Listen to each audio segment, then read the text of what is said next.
How does a Mormon woman become a true crime superstar? Hello, everyone. Welcome to Mormon Stories podcast. I'm your host, Sean DeLynn.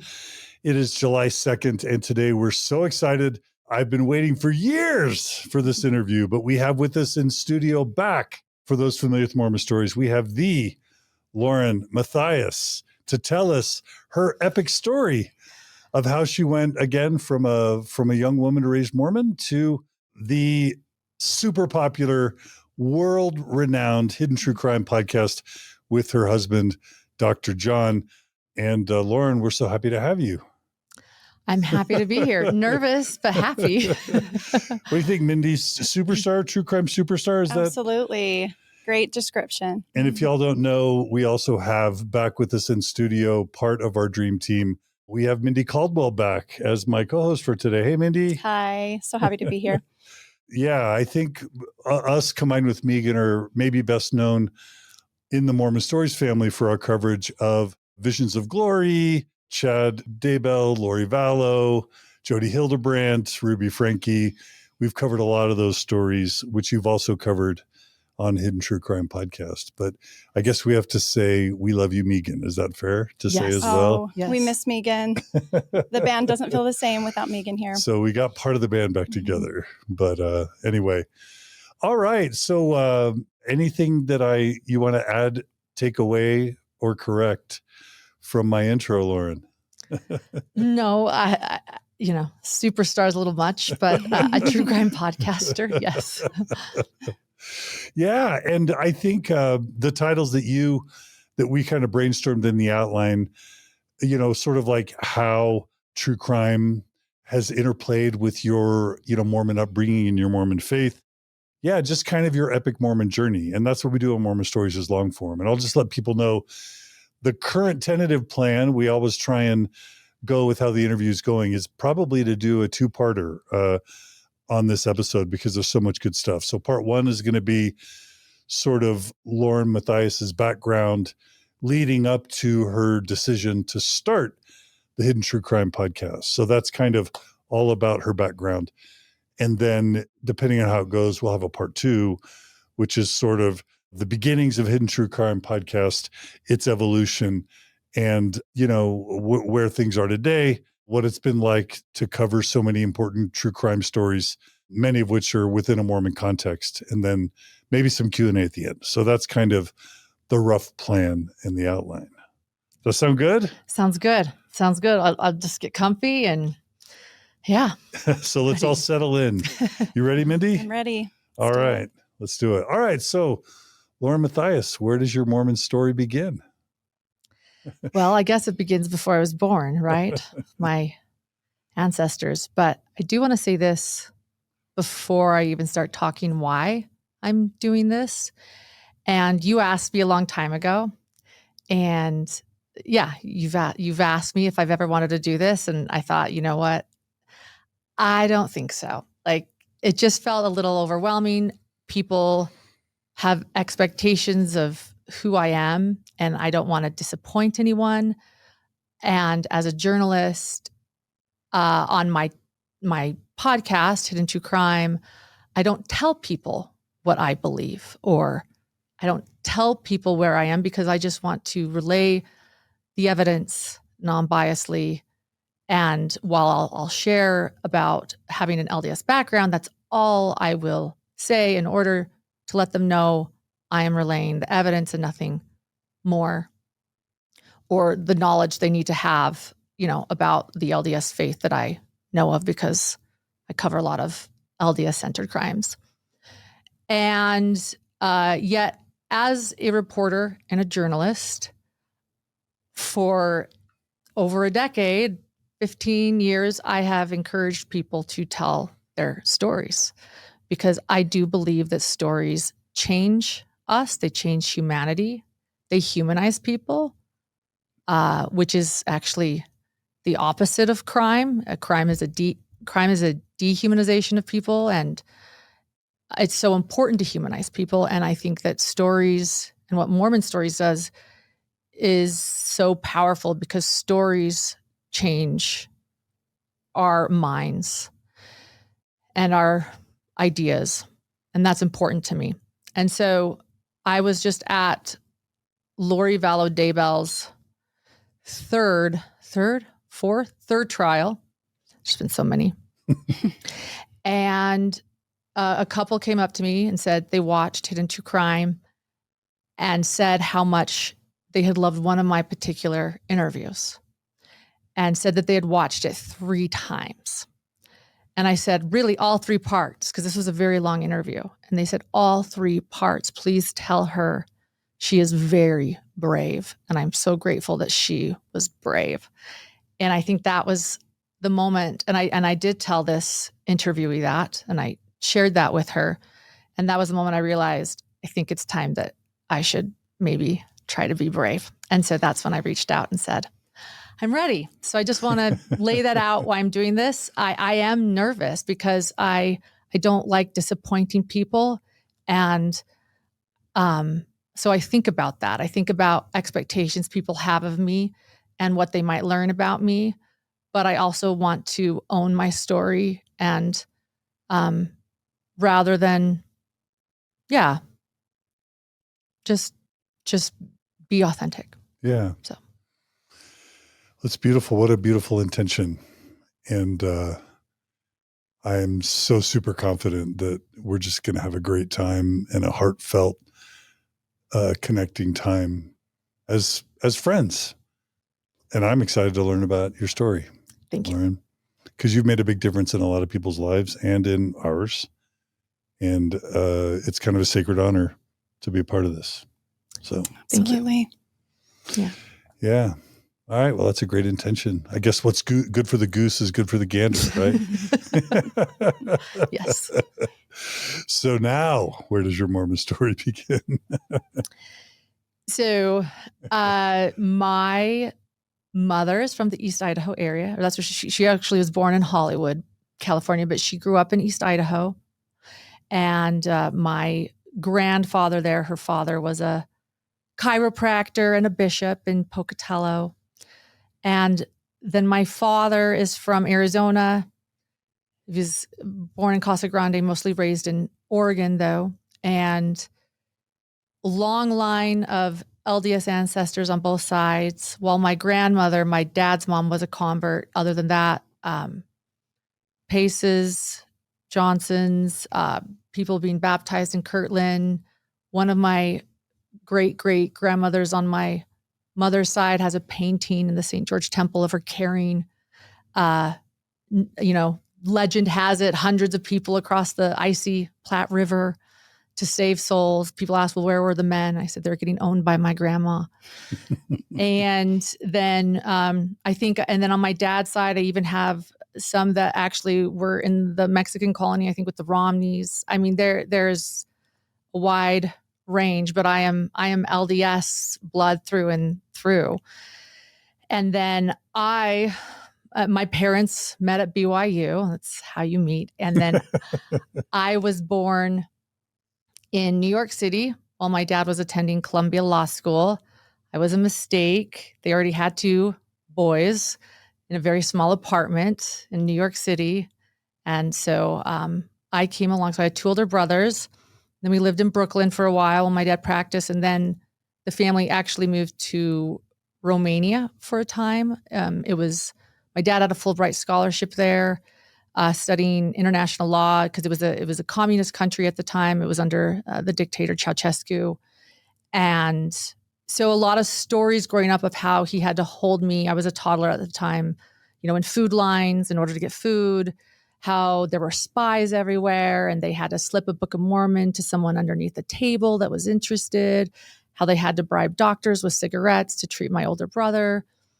And so there was a lot of lessons when I was younger about how important freedom of religion is and accepting everyone. And then in New York, though, too, and I love this about my parents, how they taught diversity. My dad would always teach about respect of other religions, too, while he was proud of our LDS heritage. He would always tell the story of being in this small apartment, student housing in New York City, and our neighbors were Orthodox Jews and how they helped one another. And they didn't want to operate machinery on the Sabbath. And so they would come over and they would knock, not ring the doorbell, but knock on my parents' door and say, can you come push the elevator buttons for us? And my dad would go out and push the elevator buttons for them on that Sabbath day so that they could keep their Sabbath holy. And so I was also I always grew up with the idea that you did say happy holidays and not Merry Christmas, and that you respect everybody's religions, and that we kept coffee in our cupboard if we had friends come over that were visiting that drank that. And so it was more of I think I had a lot of LDS pride and a lot of like heritage kind of a feeling to it. Like, this is us and someone else might be Jewish. And so that's something I want to kind of put out there too, because I think that formed a lot of how I thought about my faith. And then we moved to Salt Lake City. That's where I started kindergarten. And from there, was it the early mid 80s that you were in Romania, basically? Yes. Okay. Mm-hmm. And then we moved to Salt Lake City. So neither of my parents are from Salt Lake, but that's where I was raised for the most part. And we settled right in Salt Lake City. My dad's legally blind too, so he could never drive. So we always lived in a downtown area. So, this is before remote working. That wasn't a thing, right? So we always lived in a very downtown sort of central area for the most part, so that he could ride his bike or catch a ride to the office, or sometimes even walk. And so we lived in Salt Lake City. And can I just say, legally blind, Columbia Law School, Fulbright scholar, that's a lot. Yeah. Yeah. My dad is I love my dad. And I say that because, there'll be some twists and turns. But I love my dad. Yeah. Yeah. And he is a remarkable man. His dad did not go to college. So. Whoa. Wow. Yeah. So he was really neat. He is a really neat guy. Was he legally blind from a young age, or? I have the journal entry. It's fascinating when he finds out that he's legally blind. So he went on a mission to the Philippines. So right before, he was being raised in Oregon, and he couldn't see as well in high school. And so they did eye tests on him, and they noticed that glasses weren't helping it. Something was wrong. And they did a bunch of tests, and they later learned that he had what is called Stargardt's disease. And it's a hereditary macular degeneration of the eyes. And so it gets worse with age. And then he did get his driver's license when he was 16, but he went on a mission.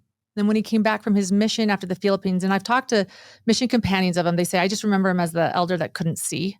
Mm-hmm. He came back from his mission and could not get a driver's license at that age. He could not see.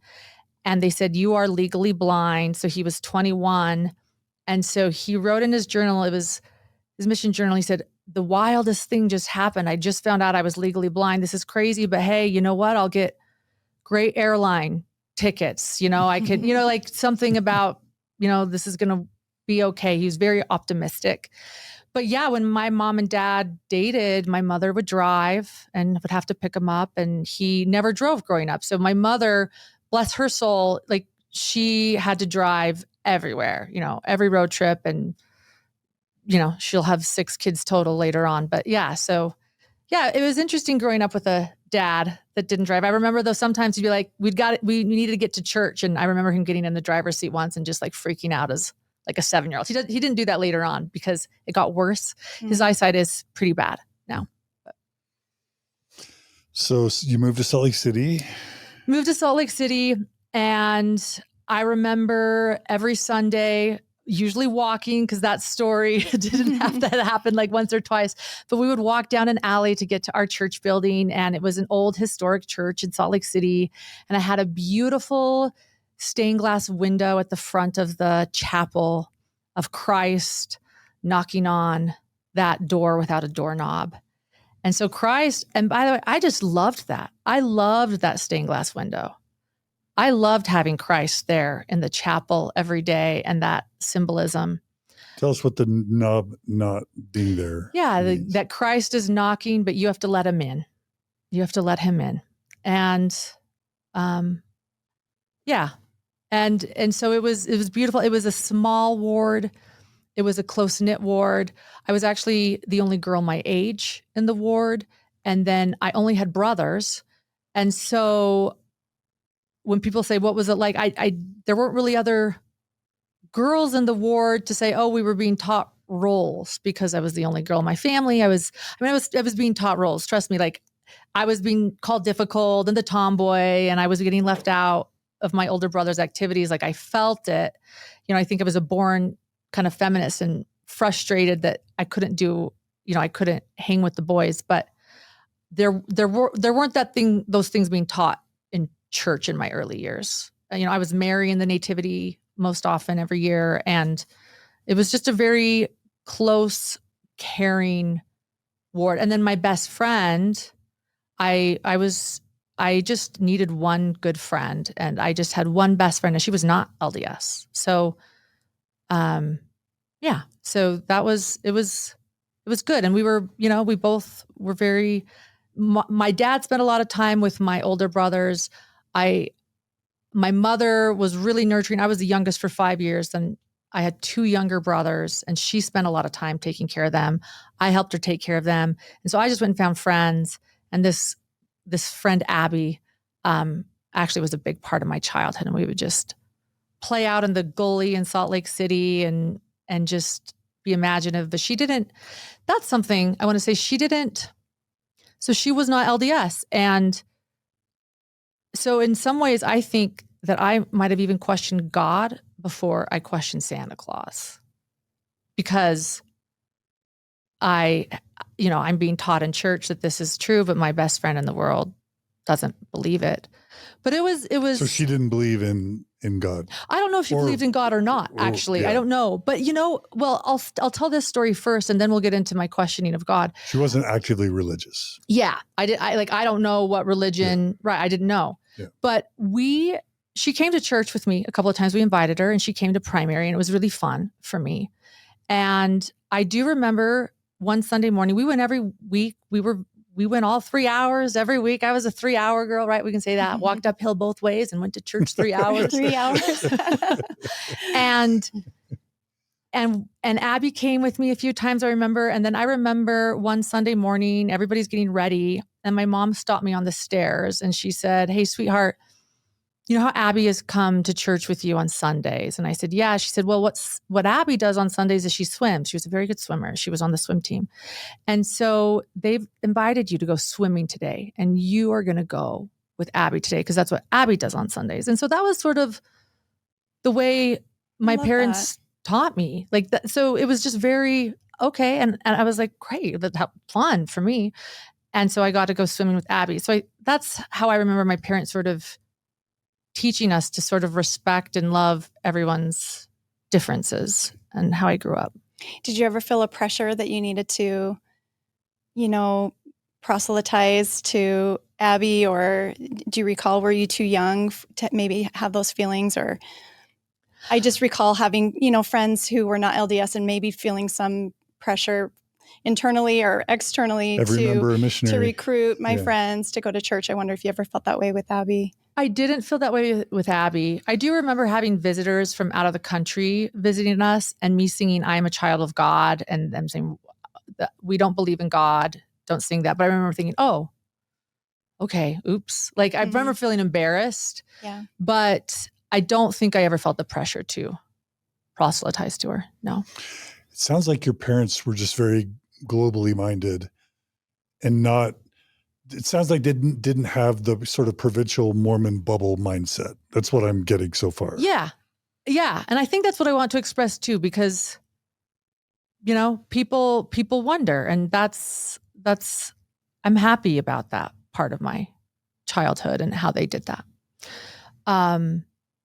Yeah, they did. They had a global mindset. And so while I didn't feel pressure to proselytize to Abby, I think, though, realizing that I would go to church and my best friend didn't, I have this very clear recollection of being 7 years old. I was in the bathroom, and having a moment of like thinking how happy I know that the church is true, that I did think this is the truth. We know the truth. I have this true church, and I know that I'll be with God, and I know that I'm safe, and that God loves me. And and for a split second thinking, but what if I don't know? What if it's not true? And the fear that enveloped me as a 7-year-old, thinking that for a split second, I will never forget, because it was so palpable that I quickly was like, it is true. Like, I just shut it off. I was like, it is true, because it was so scary to me to think there might not be a God, or this might not be right. Because I think, looking back now, I just had an absolute fear of death. Like, I mean, I think most human beings probably, experience that at some point. Like, we all die. And I just couldn't go there. And I think, honestly, when I look at that moment, I think that also maybe even was the transition into sort of being fascinated with true crime. I was fascinated with true crime as a child, because I think true crime represented death, and my fear of death, and the evil of humanity, and what is real. And like, we have this safety and this comfort in God and heaven and being with our families forever, and a plan and a purpose, and we're special, and it's all going to be okay. And we're protected. And we're protected. Right? And we're protected. And true crime is saying there is actually evil in this world, and this is humanity, and this is being mortal, and someone could kill you tomorrow, and it could all be gone. And I remember the first show I started watching, I was like 7, 8, 9, was a show on TV called Rescue 911. People my age will remember it. I remember that show. You remember it? Oh, yeah. Yeah. Before Unsolved Mysteries, there was Rescue 911. And, and also I think my mother was too busy with the younger kids, and my dad was an incredible musician too. Yeah. My dad, he's an incredible musician, and he taught my older brothers how to play music. That's where Clark gets it. Yes. Yeah. You know my brother Clark. And yeah, I have a very musical family. I'm the black sheep in many ways. It's one of them. Again, I just went and found friends. But I would watch this show. The good news is everyone was rescued, hence Rescue 911, but it's how they would call 911 and get rescued. Like, I remember to this day watching where someone comes in the middle of the night, an intruder, and they come up and start attacking a little girl's dad with a knife. And the little girl runs down, calls the phone, calls 911. She's crying. They're playing the 911 call on this thing. She's saying, "Help, my daddy is getting murdered." And they're doing the B-roll. And so you see the guy with the knife over, the reenactment. Mm-hmm. Yeah. And I'm thinking, hurry, hurry. And 911 calls. And that was the episode that just stuck with me, because I thought, if she didn't call right then, he was about to be killed. The reenactment was so like suspenseful back and forth, and how close her dad was to death, and that she saved him, and how frightening that there could just, this be this other side, the opposite of what faith teaches us, church teaches us. And so I became a very fearful child. And whenever I'd go to bed at night, I would think, where's the phone so I can call 911? What if someone comes in the middle of the night? I would practice hiding in my pillows. Like, how would I hide? They would check under the bed. How would I hide? And I would practice, and I would put my stuffed animals on me. How would I get to my little brothers to save them? Where's my escape route? I would be up in the middle of the night thinking, do I hear something, wanting to scream? And I say this because this is a big theme in my childhood that lasted years. I'm jumping ahead. Like, I remember being 11 and screaming for my dad in the middle of the night, and he had to run upstairs, and I just thought someone was in my house. So this started very young and lasted a very long time, which we'll get into. And so looking back with adult eyes, I just think I was processing my fear of death. Like, what this contradiction to what I'm being taught in church and what the world really is. And I also remember in elementary school going to the playground and having girls say, "Oh, look, there's Satan coming out of a house." It was recess, and taking it very literally and fearful. And then someone saying, "Well, if you look in a mirror in the middle of the night and say Bloody Mary, Satan's going to appear." And being absolutely afraid of mirrors at night for years, like just so afraid. And my mother started noticing. My mother was very aware. She was very nurturing. And I remember my dad was out of town and she went and she bought me Cinderella actually just to watch at night because I could not sleep. And I still have Disney's Cinderella memorized. Like I can recite almost the whole thing still because I would just watch it every night, which is interesting because I think I saw her in this very abusive situation. Because that's the thing. I know that everyone's like, "Oh, Cinderella just gets rescued," and that is a problem because that did affect me. But they started with, she's being abused by her stepmother and these people are horrible to her, but she also, doesn't stop dreaming and perseveres and, saves herself, I guess, through her beauty and kindness. We'll get to that, but wasn't there a murder attempt in Cinderella, or am I think the original, well, yeah. And the wicked stepmother completely dehumanizes her and like wants to kill her when she finds out she's in love with the prince. And you know what I mean? It's there's like some true crime in there. There's some definite true crime in Cinderella. Yeah. But she's kind and she's beautiful. And, of course, yeah. Then she falls in love at first sight. And I know all the problems with Cinderella. But I would watch that show and yeah. So I think that was a big part of my childhood. Oh, and then I even remember like in first grade, this was like the era of McGruff the crime dog. I mean, they talked about kidnappers in first grade. Like, you're going to be kidnapped. And I remember a McGruff the crime dog police officer coming in and talking to us in first grade, like as you walk home from school, because we all walked home from school alone then, there were no surveillance cameras. When you walk home from school, look for the McGruff crime dog house. They're the safe houses. And I remember thinking, that is bull. Like, if I was a kidnapper, I would be like, make me a McGruff crime house or McGruff dog crime house so that the kids will be lured in. So I remember I would walk past houses where I'd see McGruff the crime dog in the window and just think, dude, that's freaky. Like, just be scared of that house because like I know who they are. They're playing one on me. So yeah. That's really fascinating that you would work that out. You know what I mean? Kind of twist it to be like, it's a trap. Yeah, that's where I went. Yeah. It's so interesting to hear you talk about the fear of being kidnapped. I don't know if young kids now have that same fear, but I think growing up in the 80s, we heard a lot about kidnapping and stranger danger and the milk carton kids were, missing kids. And it was a big fear. Maybe that's just intrinsically a childhood fear, but I don't know. I felt that a lot.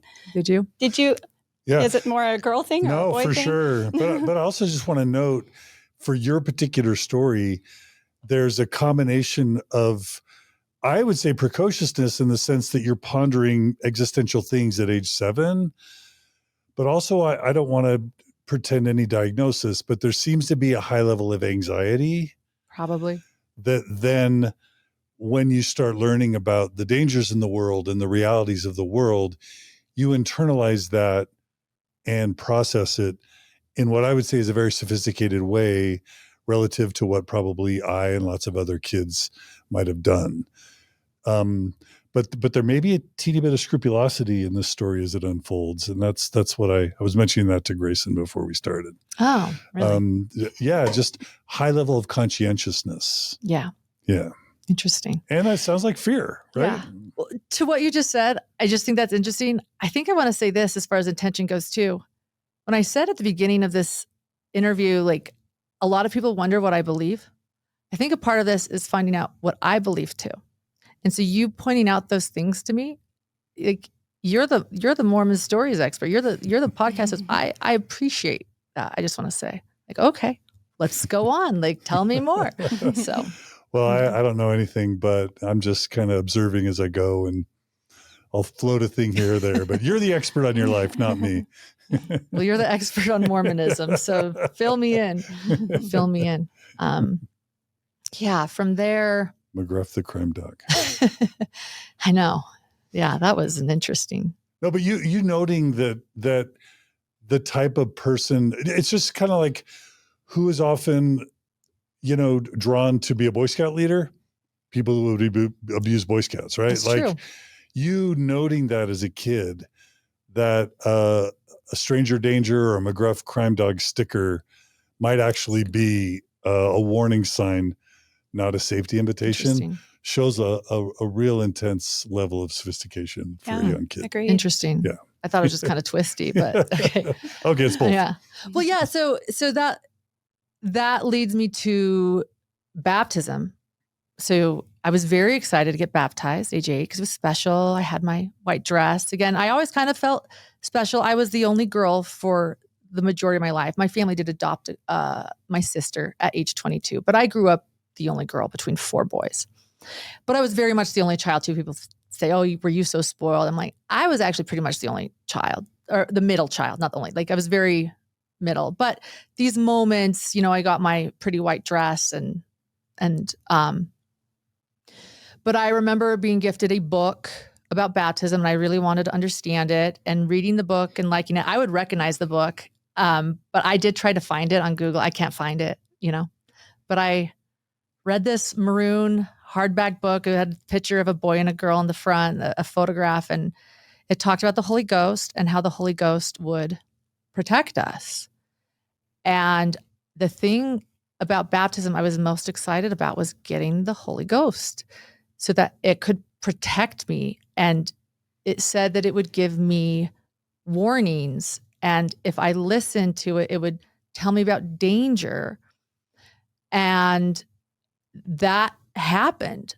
Everywhere I went, I would be trying to listen. Is the Holy Ghost trying to say I'm in a dangerous situation? And even my prayers at night, I prayed every night. I would just lay down and pray.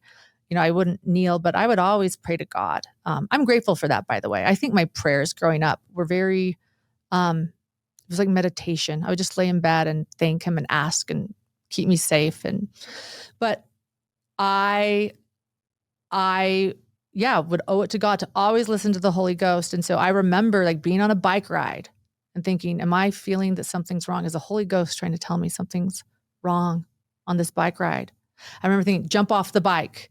And I would jump off the bike. You're both not. And I would just be like, it told me to jump, maybe a car was going to hit me. Maybe the Holy Ghost was saying this car was going to hit you, but you had to jump off the bike. And so I would do that. Or then it would be out and it would be, go home right now, go home. And so I think, was that the Holy Ghost? And I would go home right then. So maybe that's what you were talking about. And so, yeah, there was sort of this obsession with the Holy Ghost protecting me, which is funny. I didn't worry about sinning as much. I just worried about it keeping me safe and listening to it. I think I would try to repent. The book said, if you do something wrong, you repent so you can keep the Holy Ghost. So I'm sure in my prayers, I said sorry for things so that I could always have the Holy Ghost. But the Holy Ghost was the ultimate goal. So it could help me and keep me safe. And yeah, I think though, I want to point out this, jumping ahead though, as far as the Holy Ghost goes in teenagehood and in young adulthood, I think in many ways it may have helped me be more assertive because it actually became I can trust myself. I mean, because let's be honest, the Holy Ghost is your conscience and your internal dialogue. I know that. Intuition. Your intuition, your instinct. So I think actually, I want to point this out. While it might have been an obsession as a child, I think that as a teenager or a young adult, it allowed me to trust my intuition and know what I felt was real. I like that. So I want to give it that credit. I like it. But yeah, as a child, I was just like, avoid McGruff the crime dog houses and the Holy Ghost will let me know anything else. Jump off the bike. Right. Jump off the bike. I'm going to get hit by a car. Well, I'd hear those in primary too. I remember a primary lesson where they said that this boy was riding his bike and he felt that he should get off the sidewalk. And as he got off the sidewalk, a car came rushing, speeding by, and he would have been hit. That was a story I remember, taught in primary. Okay, like I've got to listen. Yeah. Yeah. Beautiful. I love it. So I'm trying to think where next. Journal writing. Oh, journal writing. Yeah. Very avid journal writer throughout childhood, throughout teenagehood. If you want to hate yourself, be a young adult reading your junior high No journals. I'm like, kidding. I don't know why anyone told me to keep Amen. those. Let's go burn those. But But you didn't burn them. I didn't. They're in the garage somewhere right now. Right. Yeah. I always feel sad when I hear of people like destroying their journals yeah. because there's lessons in there, right? It's cringy. They're super It's cringy. so cringy. Yeah, it's so cringy. But Yeah. So cringy. Our poor kids now that write it all on social media.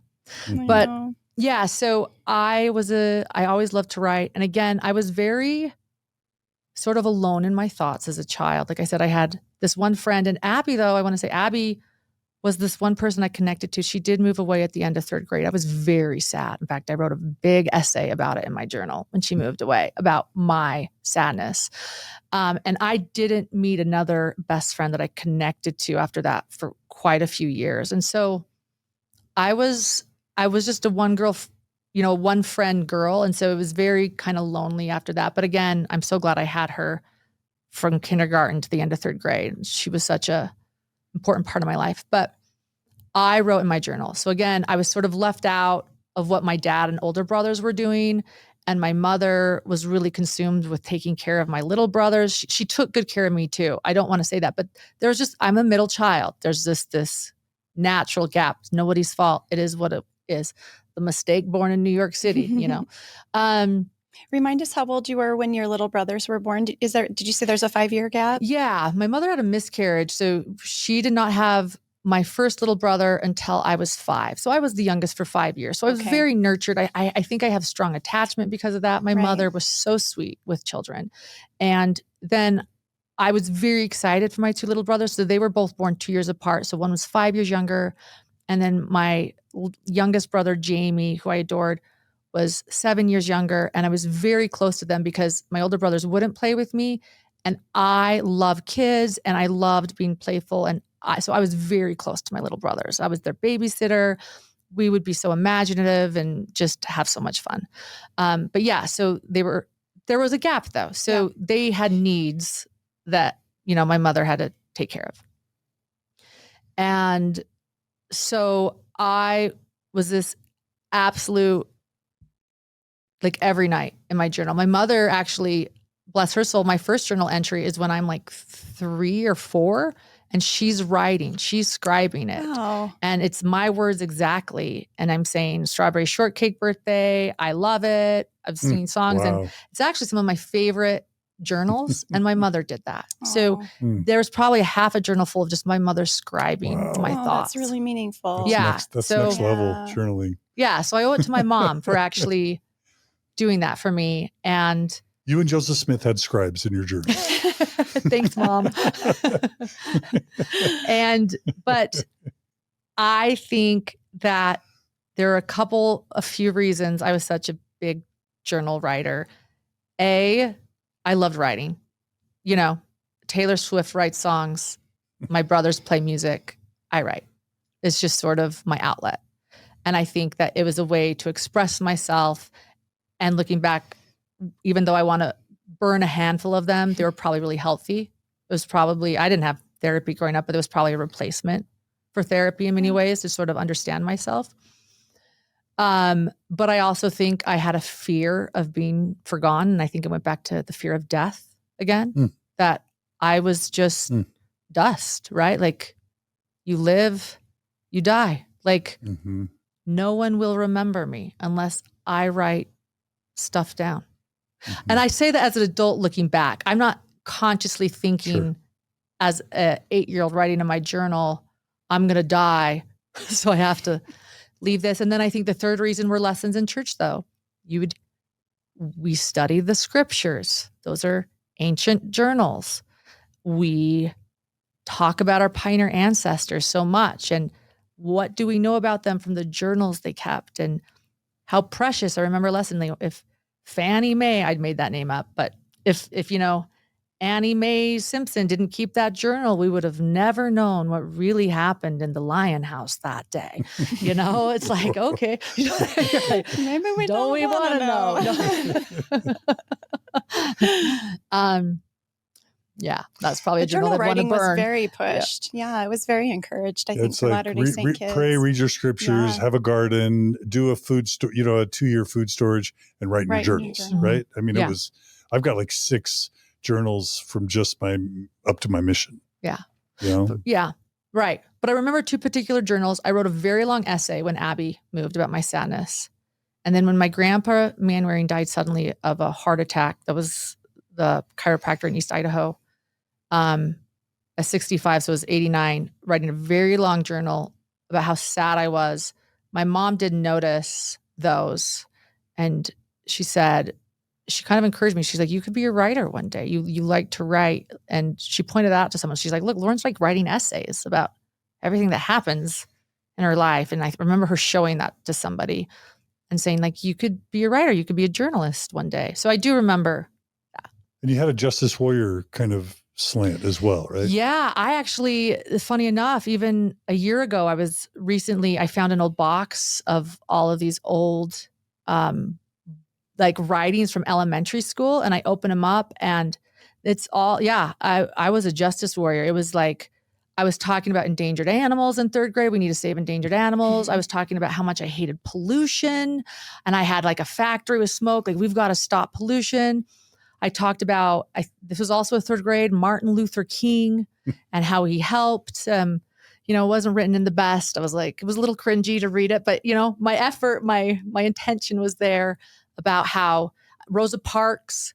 And so, endangered animals, those were the things that I would also write about in school. And I had undiagnosed ADD growing up. I know many women or girls are undiagnosed because the ADHD, the hyper isn't always as obvious. But I think I was just very imaginative. It was very hard for me to concentrate on things. I think that's actually one reason I don't play a musical instrument like the rest of my family, is because my mother couldn't get me to just practice. I was frustrated. I wanted to play it right then. But somehow, and at school, I would miss assignments, and I didn't know always what was going on. But whenever there was a writing assignment, I could focus on that. So, love it. Yeah. All right, we're getting a good picture of little Lauren. Yeah. I love it. Did you keep in touch with Abby? Were you pen pals or anything? Yes, still. Yeah, we still text. She moved away to New Jersey, and then she moved to Virginia, and we still keep in touch. I hope to see her actually this summer. Oh, I love that. Yeah. All right. So where do we go from here? We go to kind of moving to Bountiful. Is that the next phase of your life? That was the next phase. So when I was 10, my family made a really big decision to just move away from Salt Lake City into the suburbs to Bountiful. My dad had a few friends and business partners moving up there, so he felt like he could hitch a ride to Salt Lake City to work every day. There was a house in the mountains, a new area. I mean, so this is in Bountiful, really high up in the East Bench. Yeah, up high in the mountains, and these houses in the mid-90s were new. They were all new. So also we lived in a historic neighborhood in Salt Lake. So this was very different than I was used to. So new homes, and we were the first people to live in this house, and it was big and it was white and it was modern. And so we moved in, and I think my dad did just have an idea that that his sons would plow this steep, driveway in this winter and, just do yard work. And I think he just thought, maybe I want my kids to, experience, a little bit more of the outdoors. And I don't know what he was thinking. Because I actually go ahead. Is Bountiful the wilderness, Mindy? As far as your East Bench Bountiful, you guys are really roughing it up there. That's pretty much.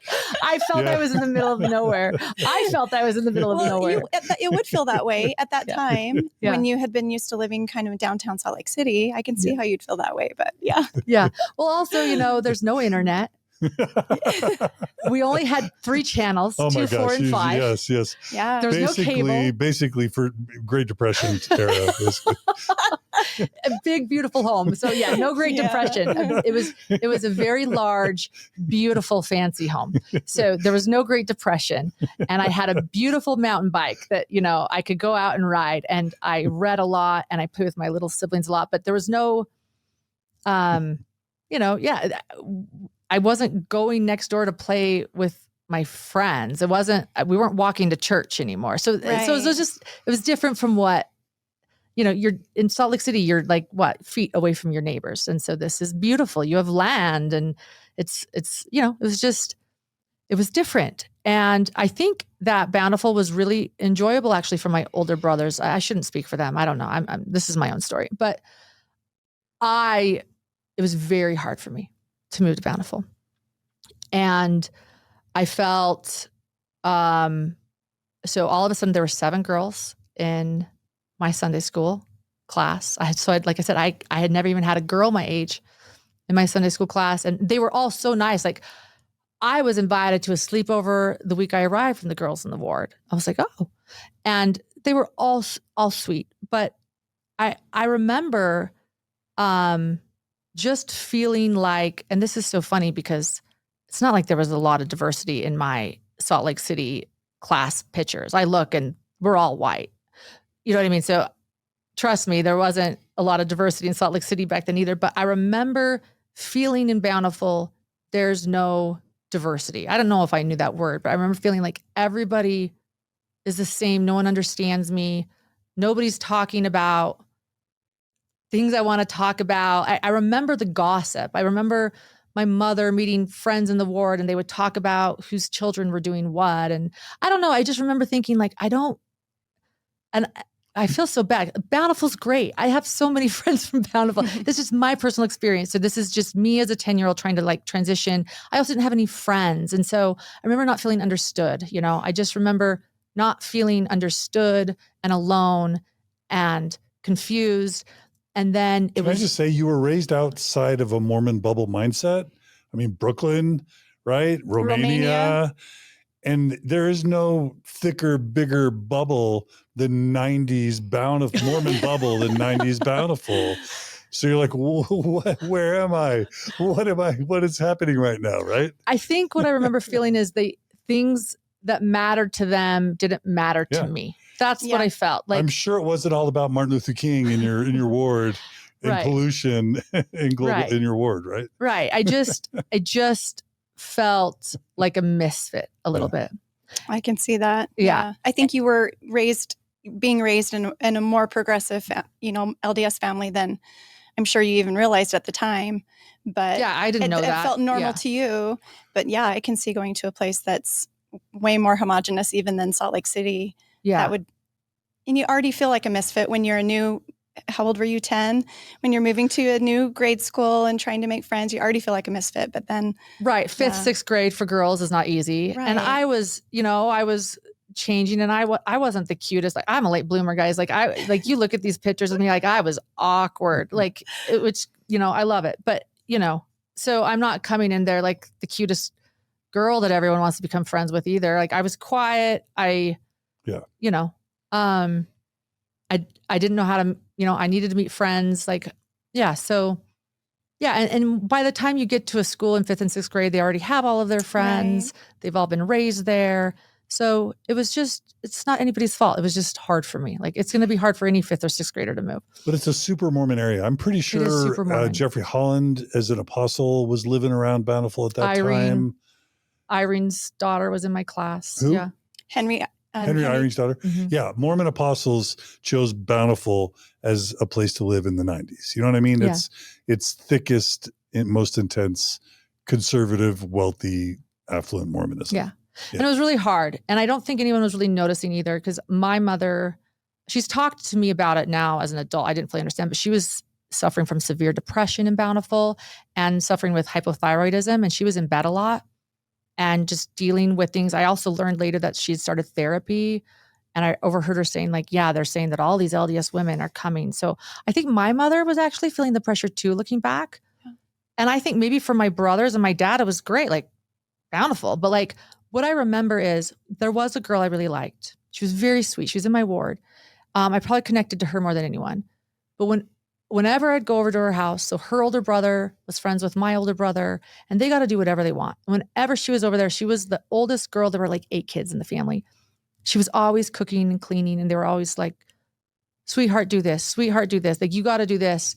While her older brother was taking a nap and doing whatever. Like, I think all of a sudden, this thing that I was shielded from, like this female role, like that, yeah, I was always called a tomboy. And yeah, I felt a separation between my brothers and what they got to do and what I got to do. But I could always push through. But I think in Bountiful, especially getting older too, it became very apparent that there was a separation between females and males. And it was becoming very clear to me and very frustrating. And then of course I'm getting older. I'm kind of awkward looking. I'm not meeting friends. Like I see the girls I would want to be friends with. They're not particularly liking me. It just, and then again, I remember hearing like petty gossip between women at the ward. Like even, I'm just thinking like, why do they care about this stuff? And it was very hard. But it was the woman's role. And I remember this friend of mine, her mother actually became good friends with my mom. And they would hang out a lot. Very sweet family. But I think that even rubbed off on my mom a little bit, because then she started pressuring me like, Lauren, can you babysit? And she's dealing with depression. I remember standing up to her once. I remember this day in Bountiful. Lauren, will you babysit, my little brothers? And looking at her and going, why don't my older brothers ever have to? Why does it have to be me? I was going to ask you that question. Were you starting to see these same gender roles formating in your own family? Yes. And I think it was honestly too, like it was affecting my mother too, I think. Yeah. She's dealing with her depression and all this stuff. And I go, why does it have to be me? And I fought back. Why can't my older brothers do it? I always have to be the one. And she starts crying. She has depression. You know what I mean? I'm sure, like, bless my mom. And it did not end well. I remember feeling guilt that I did that, because she's like, I need your help. But I think looking back, it was like the pressure of how that's what I was feeling in Bountiful, was this division of the male and female roles very strongly for the first time. I even remember my dad cracking a joke about girls not having the priesthood in Bountiful. And he was trying to be funny. That's, he diffuses things with humor and like trying to think, well, you don't have the priesthood. And I remember that like thinking like, what is this? Like, what is this? So I was I think I was very angry and defiant about this. So, I was very angry and defiant about the separation of roles that I was seeing clearly for the first time. And I think I was pushing back a lot on my mom. And I also felt like I wasn't connecting to my mom as much as I used to, because we were close when I was a child. And again, she's dealing with her own stuff. Right. So that's probably part of it. I can't go back and see everything for what it was, but I remember like longing for her and her understanding and her acceptance of me. And I think she was clearly like wanting something from me that I wasn't giving her because I was rebelling. And I remember there was a day I hit young women in Bountiful, and I was, introduced into young women. And our teacher said that day, hey, I have had all of your mothers write you letters today, and handed out all the envelopes to us. And I remember being so excited because I think I was just longing for a connection that, wasn't there. And I opened the letter, and it was, I don't even blame her, but whatever was going on, she wrote about how she hopes that one day I can understand the difference between men and women. And she's like, there are different roles between men and women. And I hope that one day you will understand and embrace this. And I remember sitting in church being like, I can't believe that this is like the letter I just got. And I remember going home that day and going to my room and going to the other side of my bed and sitting down and looking at the letter and like Like I would get very frustrated and like I was difficult, just like looking at the letter and just screaming and then just ripping it up and just like screaming and just like being so angry that that's what the letter said. And I don't blame my mom for that. Like No. I think she was feeling it in Bountiful because what happened is my mom and I actually both we did end up connecting, and we both fasted together and prayed so that we could find a home in Salt Lake and move back to Salt Lake. And I think when we moved back there, I did see my mom like start to lighten up too, I think a little bit, and maybe feel less pressure. So I don't blame my mom, but I just had a very hard time in Bountiful. Was that letter basically your mom saying conform to stereotypical Mormon gender roles? Is that what I'm hearing? I think The so. intent of the letter I think being? so. As I look back at my As memories, she's depressed and in therapy, and she's depressed as and a in Mormon therapy. housewife in Bountiful, Mhm. right? Yeah, right. Exactly. Here, also overhearing her say, they say all these LDS women are suffering, right? And she's struggling. And I think, like I said, I think there was this moment of this tension of me pushing back and saying my brother should be babysitting, and I'm seeing how my friends being treated, and I think I could be rebelling more than I even knew I was rebelling against whatever this was, but enough that Or developing is another yeah, way or to say developing, whatever, and she somehow felt that this is what she needed to Yeah. lovingly Yeah. teach me in this letter, and it was just like the opposite of everything. She's seeing, she knows what your future looks like, as an LDS woman. And maybe she's seeing these feelings of injustice sprouting in you and just trying to encourage you to like Right. get with the program because Maybe this that's is it. I don't know. Yeah, Get on no, the I think train that's or right. it will run you over. Yeah, right. Yeah. Yeah, she sees these injustices creeping in Yeah. on me, and she's like, "Yeah, get in line because this is your future." Yeah, Yeah. maybe so. But we fast and we pray. That was how we did it. Why don't we do this so that Dear Heavenly Father, get us out of Bountiful. and we moved back to Salt Lake City. So yeah. So we went back to the Salt Lake City area. Now, is that and- Washington Federal Heights Yeah. at that point? Mhm. Okay. Yeah. So Okay. that's where we moved when I was 12, middle of 7th grade. And like, I remember this, like, I remember we moved and I took the city bus to junior high and I didn't know anyone. And I remember being really overwhelmed. But I remember being very happy. Like, I remember seeing seeing like a dude that was like a skater and like all these people that like, not even I would hang out with. Cause like, I don't want to pretend that like, I was out hanging out with all these people that like I valued diversity, but I was still in my bubble. Let's be honest. I don't want to like pretend that. But I remember feeling safer around a diversity of people. Like I was just like, okay, this is good. I still ended up meeting girls similar to me that I hung out with, but it just felt a lot better and I felt a lot more relaxed. And our home growing up, yeah, like I felt a lot better in the ward. The ward was so nice. They were everything just like the difference is like, yeah, the petty gossip wasn't part of it anymore. People cared about things I cared about. I remember like my home was sort of this open door policy. My dad would teach free guitar lessons every Sunday night to all the neighborhood kids. And then we would all watch The Simpsons together. It was like a tradition at our houses. On Sunday nights. It was Sunday on the Sabbath. I remember my mom and dad started going out to eat again more on Sundays because that was like a thing. So in Bountiful, we didn't do that as much, but in Salt Lake, we started. So I think it was just like everybody was relaxing a little bit. And the ward was great. Like for an example, and I use this is my young women's teacher was like, I think that we should all go see Schindler's List together. It was in the theater. That's a rated R movie. And she's like, let's get permission from all your parents. We all got permission. We went. And that's how I felt about things. Like, I thought people that didn't watch rated R movies were weird. Like, it's an encouragement. We can know what we should and shouldn't watch. Like, use your brain. Schindler's List is a historical, important movie that we all need to understand. Like, of course we can watch that movie. So yeah, so that's just where it felt better. Yeah. And I just, as an observer and as someone who knows a little bit about some of these areas, my cousin Brett Parkinson, who's Who I know well. who's Yeah. a radiologist, he's in this ward up in Federal Heights.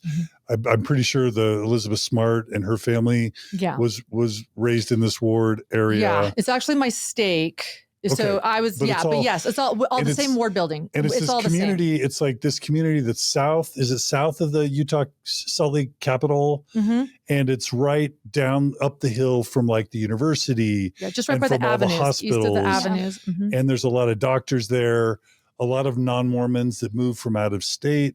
It's a very intellectual area. University of Utah. Yeah, instead of a super conservative religious area.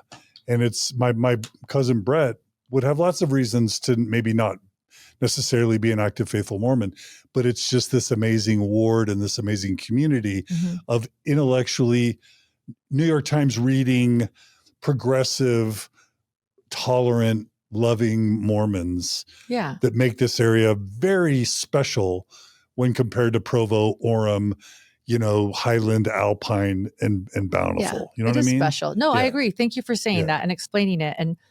But I also want to point out too, like, as you say, it's special. Normal is what one is accustomed to. I thought we were just normal. Mm-hmm. Like, I thought that's what Mormonism was. Yeah. So I want to point that out too, because, when I watch Mormon stories, I have to be honest, sometimes I'm like, that wasn't my experience. Yeah. And then of course, the more Mormon stories I watch, the more I'm like, okay, so maybe I wasn't normal, but I grew up thinking that totally. That's what Mormonism is. Yeah. Yeah. But you're saying, no, that's special.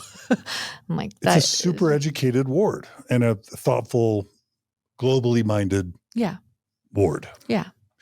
And it's rare in Utah, in my opinion. Very accepting, very welcoming, very humanistic too. Yeah. They just a lot of service. A lot of people think, there are, as you say, there's educated, there's wealthy people, but they're very service minded, good people. Yeah. Mm-hmm. Yeah. Glad you got out of Bountiful. Okay. No offense, Love Bountiful people. Lots of Bountiful people end up on Mormon stories, by the way. So you draw your own conclusions about what that means. Sorry, Bountiful. Also Davis County. A lot of Davis Darn people on Mormon I'm listening stories. to your story about going to Schindler's List. That just seems so foreign to me. Right. Yeah. Yeah. I can't imagine in the ward that I grew up in Davis County that would even make it to the drawing board, Yeah. So it's just interesting. I think it's fascinating that you were able to have an experience with a ward family that was just so much more progressive and open-minded and globally minded. And I find that really beautiful. Thank you. And to feel like that's Mormonism because that's what you experienced. Yeah. Again, normal is what one is accustomed to, our right? own lens and our own experiences. Right. So that's what Mormonism was for me. That. Yeah. All right. So high school comes. So, while I was happy to be back in Salt Lake and I had some dear friends, a couple, like I said, I was just sort of like, I just had one or two friends here and that's all I needed. Transitioning from childhood to being a teenager and a woman is always hard. It was very hard for me. And I think I transitioned like really honestly from like a little girl to a woman. And so I was never like obese or anything, but I was not like this petite, cute little thing. Like I was just awkward. Maybe that's just the best way to explain it. I don't even want to it doesn't even matter. It doesn't even matter what it was. Maybe I was adorable. I didn't feel that way. I felt ugly. I felt unwanted. I felt misunderstood. And then of course, you could just get into all of the hormones and everything going on. I'm sure, it all had to do with it. But like a lot of self-hate, I think started to come and insecurities. And I think I also really resented. It was very clear to me how people were treating me differently. Like when I was a child, you're just special. Like you're just loved for who you are. And as a little girl, as you grow up into a teenager, that doesn't matter anymore. All that matters is what I looked like. And I felt that very powerfully. that nobody cared about me anymore. All they cared about was what I looked like. And I wasn't very cute. I wasn't as cute as my friends. Maybe that's a good way to compare it. I knew that. And just a lot of, I knew that God loved me. And I almost want to say that I think that was a transitional like object for me. You know how like a baby transitions to like a blanket when they don't have their mother as much, and it's like their transitional object. And that's why they kind of get so attached to this blanket, because it's sort of replacing the mother for a second as they grow up. I think that my deep like need for God during this time was sort of like a transitional object. I had no self-love at all, but I knew God loved me. And so God became this safe place for me, even though I wasn't understood and I didn't have any friends understood me, and boys weren't going to like me, and I can't wear the same cute clothes my friends wear, and I'm not understanding how to do makeup and, you know, make things better. God loved me. And my God was a very loving God. I've learned that too. Like everyone interprets God differently, right? God is different to every single one of us. How do we interpret God? The God in my brain was a very loving God. He was a God that would laugh at me when I did stupid stuff and shake his head when I swore. Or like he was very loving and very forgiving. And this God loved me unconditionally. So I had a deep unconditional love from God. So even though I couldn't love myself. And I guess things got so bad that my mother started to notice, and my mother took me to a doctor, even like she could tell I was just very depressed. So anyway, it got to the point where I wouldn't get up for school. I went to East High School. It was 9th grade. Which is where High School Musical was filmed, for those who don't know. High School Musical. Very iconic. Yes, very iconic. I went there before Zac Efron did. I was pre-Zac Efron. And starting like junior high was really hard. I mean, junior high was like just like really awkward and hard. But so I think I was very excited for 9th grade. Also, like my old neighborhood in Salt Lake, a lot of those friends from my elementary school were going to be there. So I think I had like high expectations, and it just was awful. And like I said, like I'm in this new body because everything's changing. I don't have a lot of close friends. I don't know how to meet friends. I don't have confidence, self-loathing. So my mom asks if I want to do homeschool. And so I do homeschool for a while. Yeah. I didn't know that. Yeah.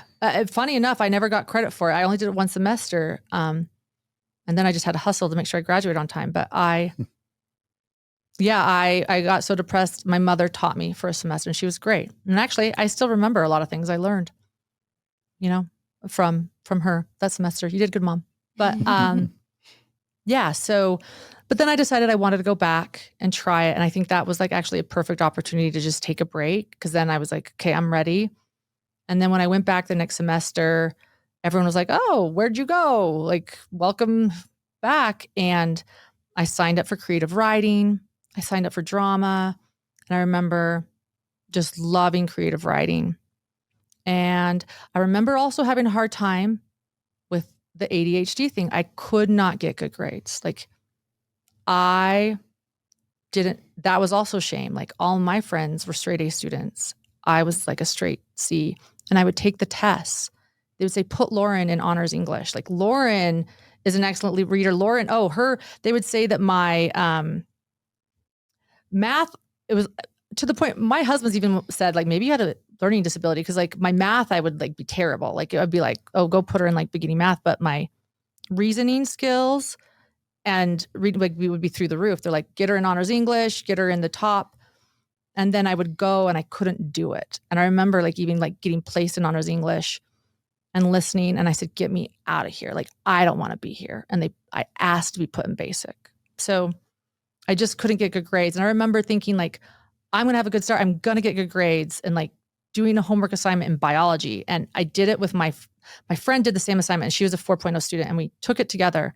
She got an A and I got a C. And like, I thought that I did it. And I went to him, I was like, why? And I burst into tears. Like, so I just stopped caring about grades too. Like if I can't get A's, whether I try or like, I got the same grade, whether I tried or not. So, That I There might don't have know. been an anxiety element to that as well. Just Okay. overwhelm, like total ability and horsepower, but maybe a sense of overwhelm that you maybe weren't given the skills to kind of manage some of that Maybe. anxiety. I just remembered a story that actually pertains to all this. I did ask to be put, after I got back in 9th grade, in basic English. So they put me in honors. And then I asked to be put in basic. I was like, please. And my teacher, Mrs. Lake at East High, we just did journal entries, and she said, write about childhood. And interestingly enough, I wrote about my fear. I wrote about how scared I was all the time and how it slowly left me. We turned it in. And the next day at school, she was reading my paper to all of her classes, honors English. I remember girls in my ward that were a year older in honors English were like, yeah, Miss Lake is like reading your paper. She's like, you're going to be a writer. And I just want to, she's passed away now, but that I think was one of the biggest self-esteem boosters of that moment. Like I was so depressed, and to the point where I'm like, please put me in basic English. And then I wrote this paper that she shared with everyone. And ironically, it was about how scared I was and make rough crime. I was talking about my fear. And I think that never left me. I wish I could have thanked her for that, because I think that boosted my self-esteem more than anything. Like, okay, I'm okay. Like, I'm not an idiot. I know I have some self-worth here. But yeah, I had friends in high school, is great, but I really did have a lot of self-worth issues, self-hatred, self-loathing, but God was who loved me unconditionally. I wonder if that's a bridge to your patriarchal blessing. Yeah. Yes, it is. So because I felt lost and uncertain and I wanted a plan, I didn't know about patriarchal blessings until my older brother had gotten one, and he got one, I think, older than me, but it was so interesting to me that it felt like a future and like a path, and that good things were happening. I was so intrigued. I wanted one. And for our Never Mormons, patriarchal blessing is just an old man who you're taught in your Mormon context has a direct channel to God, lays his hands on your head, and basically does story kind of fortune telling. He'll dictate by his own, consciousness, several pages worth of sort of like what is going to happen to you in your life.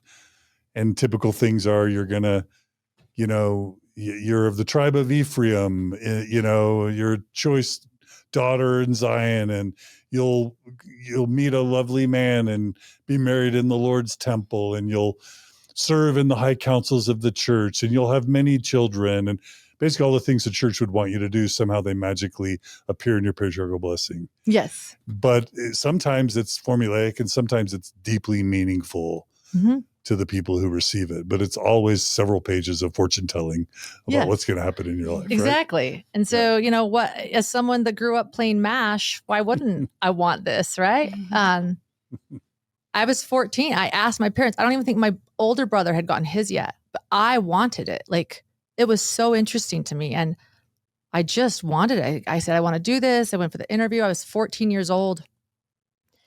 And I remember thinking it was so special to me. I was so excited. It was just like the thing. And I remember the patriarch laying his hands on my head. And, you have a scribe that makes you feel special too. Someone's like writing it down. They're going to print it for you and give it into plastic. And this is it. Right. And we're taught it's supposed to be scripture in our lives. Wow. Yeah. That makes sense. Yeah. So I actually was going to bring it here to read a paragraph, and I forgot, but I think I might have a couple of these sentences memorized. But there was one line in it that affected my life greatly. It's not the worst thing. It's not the worst, but it says, and I think what I was really worried about too was because I hated myself and I didn't think I was cute and I was ugly, and because of the roles of women, I was already wondering, like, would I ever be able to be a mother or like ever get married? Because like boys aren't going to like me. Like what is my path? Like, I just wanted to be a mother. I did want to be a mother. I loved kids. I loved babysitting. I also had other desires and goals and aspirations, but I did want to be a mom. Like this idea of this fairy tale Mormon existence was attractive to me. So I go in there and it says, this is what it said. And that's the big thing. Wouldn't you agree, Mindy? Like, what is it going to say about marriage and kids? That's like, you're just hanging on every word, Yeah. you know? Yeah. I did.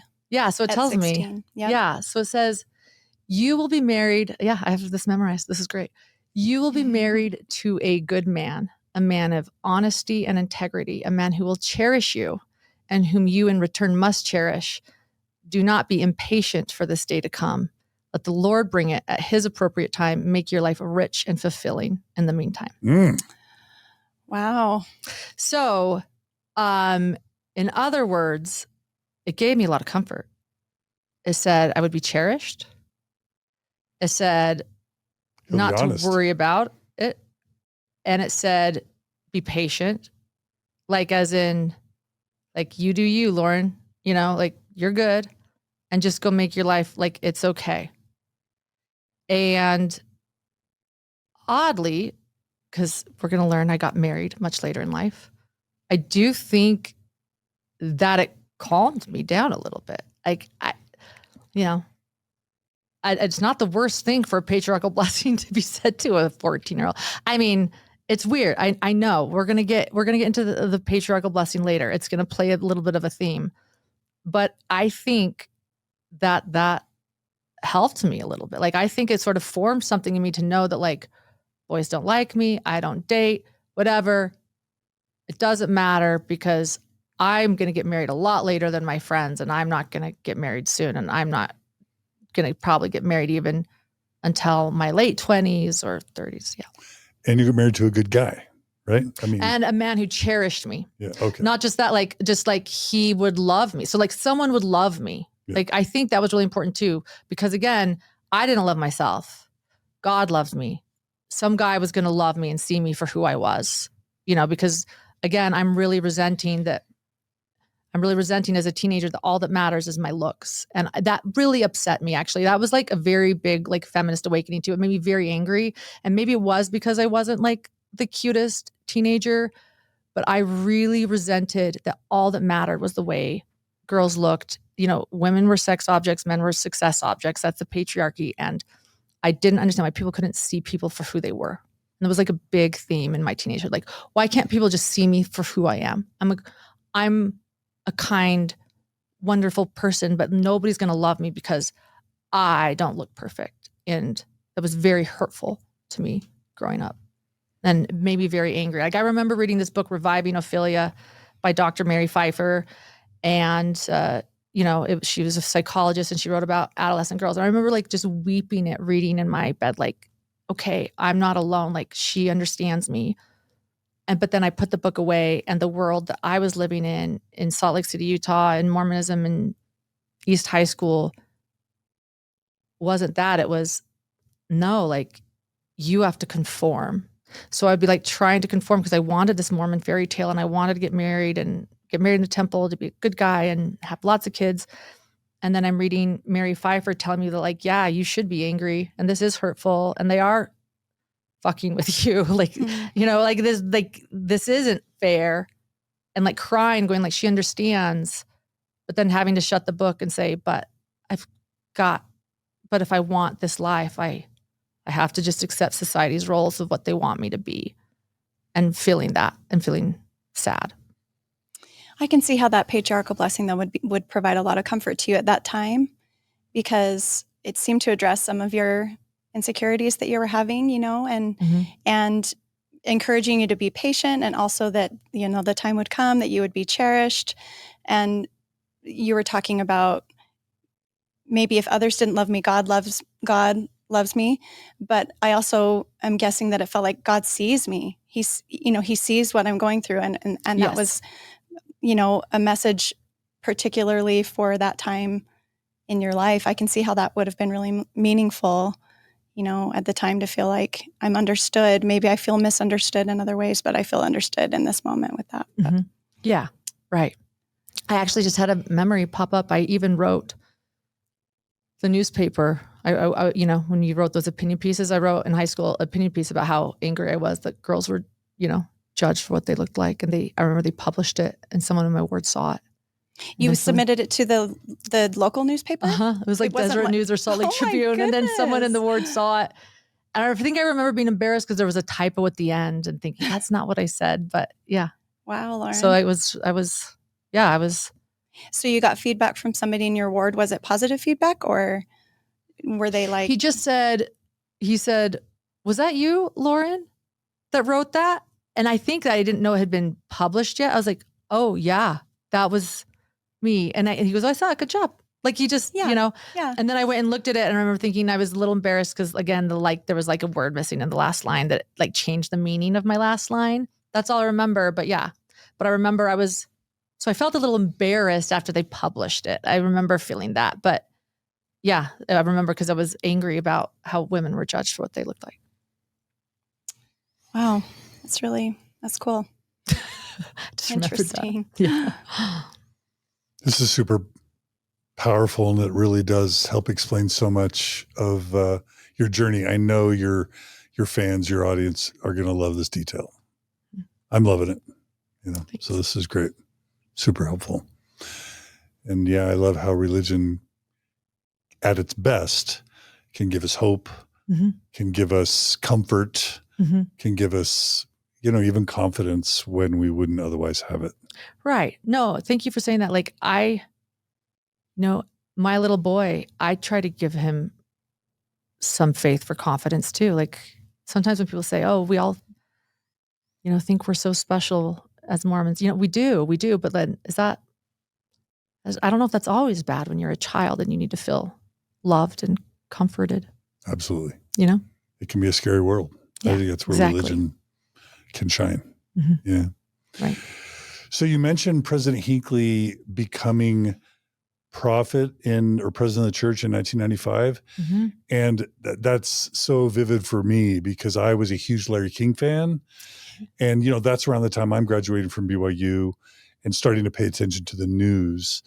And so like freaking President Gordon B. Hinckley appearing on Larry King Live, you know, like that was like it was like Mormon Super Bowl. The pinnacle. I remember that. So excited. Mormon Perfect Storm Super Bowl. and you know, you become a journalist. So like, I'm all here for it. Tell us about that. Yeah, no, I remember it so well too. I just want to say, I love President Hinckley. I know that people have their issues with him and they call him the PR prophet, which I mean, maybe it's because I love PR. Like I understand PR. Like he was the PR prophet and he did a hell of a job. Like he was brilliant. I loved him. And, you know, and I think it was the first time I really paid attention to a prophet. He was such a force. And yeah, I remember him appearing on Larry King Live and he always just spoke about love. Isn't it wonderful? Isn't it positive? And 60 Minutes actually came to my ward. Mike Wallace came to my ward. I sang, you know, they prepared the young women to sing when Mike Wallace showed up at our ward. That's epic. For 60 Minutes. They ended up cutting as I wasn't in, you know, but you know, they had our ward, you know, walking around for 60 Minutes. And so everyone was like excited. They're coming to our ward, 60 Minutes. Mike Wallace. But these are the interviews where Hinckley is being asked on international television, what do Mormons think about polygamy? What about this Joseph Smith guy? What do you think about gay people? Like Hinckley, what do you think about this belief that men can become gods someday? Like the heat was coming at the Mormon church by the early to mid 90s. And whether it's Mike Wallace or Mike Wallace or Larry King, Hinckley was getting the heat and he was taking the heat and he was making Mormons look super good. He was. Yeah. And I loved him. And he made me feel good about being Mormon. Yeah. Like I remember thinking like, this is what it's all about. Loving one another and, you know, just love. It's like, we're good. Yeah. And his son was our stake president, you know, Clark. And I knew, you know, his grandkids, like it just felt, I remember it feeling good. I remember being a proud LDS teenager. Yeah. Because of President Hinckley. When I heard him speak and I'm saying, isn't it wonderful? Isn't that great? And I just remember, like, I haven't gone back and dissected what he said. I'm not the Mormon Stories expert. I just remember what I feel and what I thought I heard. But I remember a feeling of it and just saying like, it's just about loving one another. Just be kind, just be good people. Like that's what I felt from that era. Yeah. Like when he's asked the question around, like, is the Mormon church the one and only true church? He'd say something like, all we say is, check us out and maybe we can add a little bit to your life. I know, you know exactly. what I mean? I'm like, I love it. Exactly. Right? Yeah. My memory of that interview is somebody said, are you really going to tell us that God came to a 14-year-old boy, and there was a magic book buried in the ground? I'm slaughtering it. But my memory is that they're kind of asking him, in my opinion, kind of an incredulous stance. Like, you really believe that this happened? And he just smiles and said, isn't it great? Isn't it wonderful? Isn't it wonderful? Isn't it wonderful? And I think there's a part of, I think most Mormons, if they are honest with themselves, from an early age, you feel peculiar. We're taught that we're a peculiar people. And even if you're surrounded by Mormons, there's things that you're just like, oh, that's a little weird and stuff. So I think having like our prophet do this very public, interview or a series of interviews and just be out there, I just had such pride, and it made me feel less weird. Like he's like more mainstream. It's making Mormonism look like a little more cool. And so, yeah. He was a lovable guy. That was my interpretation of that time. Yeah. Yeah. Right. So yeah, he made me happy to be LDS, and I think he was really a big influence in my teenager years of just feeling good, and I wasn't like, I love the church. I didn't graduate seminary. I didn't go to, I hated seminary. I didn't go, and I wasn't rigid in all these. I did get my like young women's medallions. I did what I wanted to do. And I think that's kind of President Hinckley's mentality. Like, just, isn't it wonderful? You can just do what you do, Yeah. All right. So I'm dying to know kind of if there was a kind of a dating aspect to your high school experience or not. Yeah. Probably more of the or not. I was very friendly. I actually had a lot of guy friends because, again, I grew up with 4 brothers. There were many boys in the ward. They were my friends, but I was the girl that actually the boys would call to talk about my friends with. But I didn't date. I don't think boys really liked me that way, but I don't know if I even had the self-esteem to allow them to like me that way either. There was a lot of self-hate. Like I actually have, I was a journal writer, but I have letters to myself saying like, you are so ugly. Like, people talk about you and they just say, Lauren is so unattractive. She should just lose weight. Like, it was pretty extreme as a teenager and young adult, like this self-loathing. So boys, I don't think genuinely really liked me in high school, but even if they did, I don't think I could have allowed it because I just couldn't imagine one liking me either. So, I was just not wanted in maybe their brain and my own. So, but I was curious, like I wanted a first kiss. I remember wanting that. And all my friends had that. But then my first kiss was awful. I don't know his name. My friend, I had many beautiful friends. They were always dating. And she was dating a boy from a different school. And she said, come with me to meet him. And I came and he met with a friend. And then they went off, which I think to go kiss.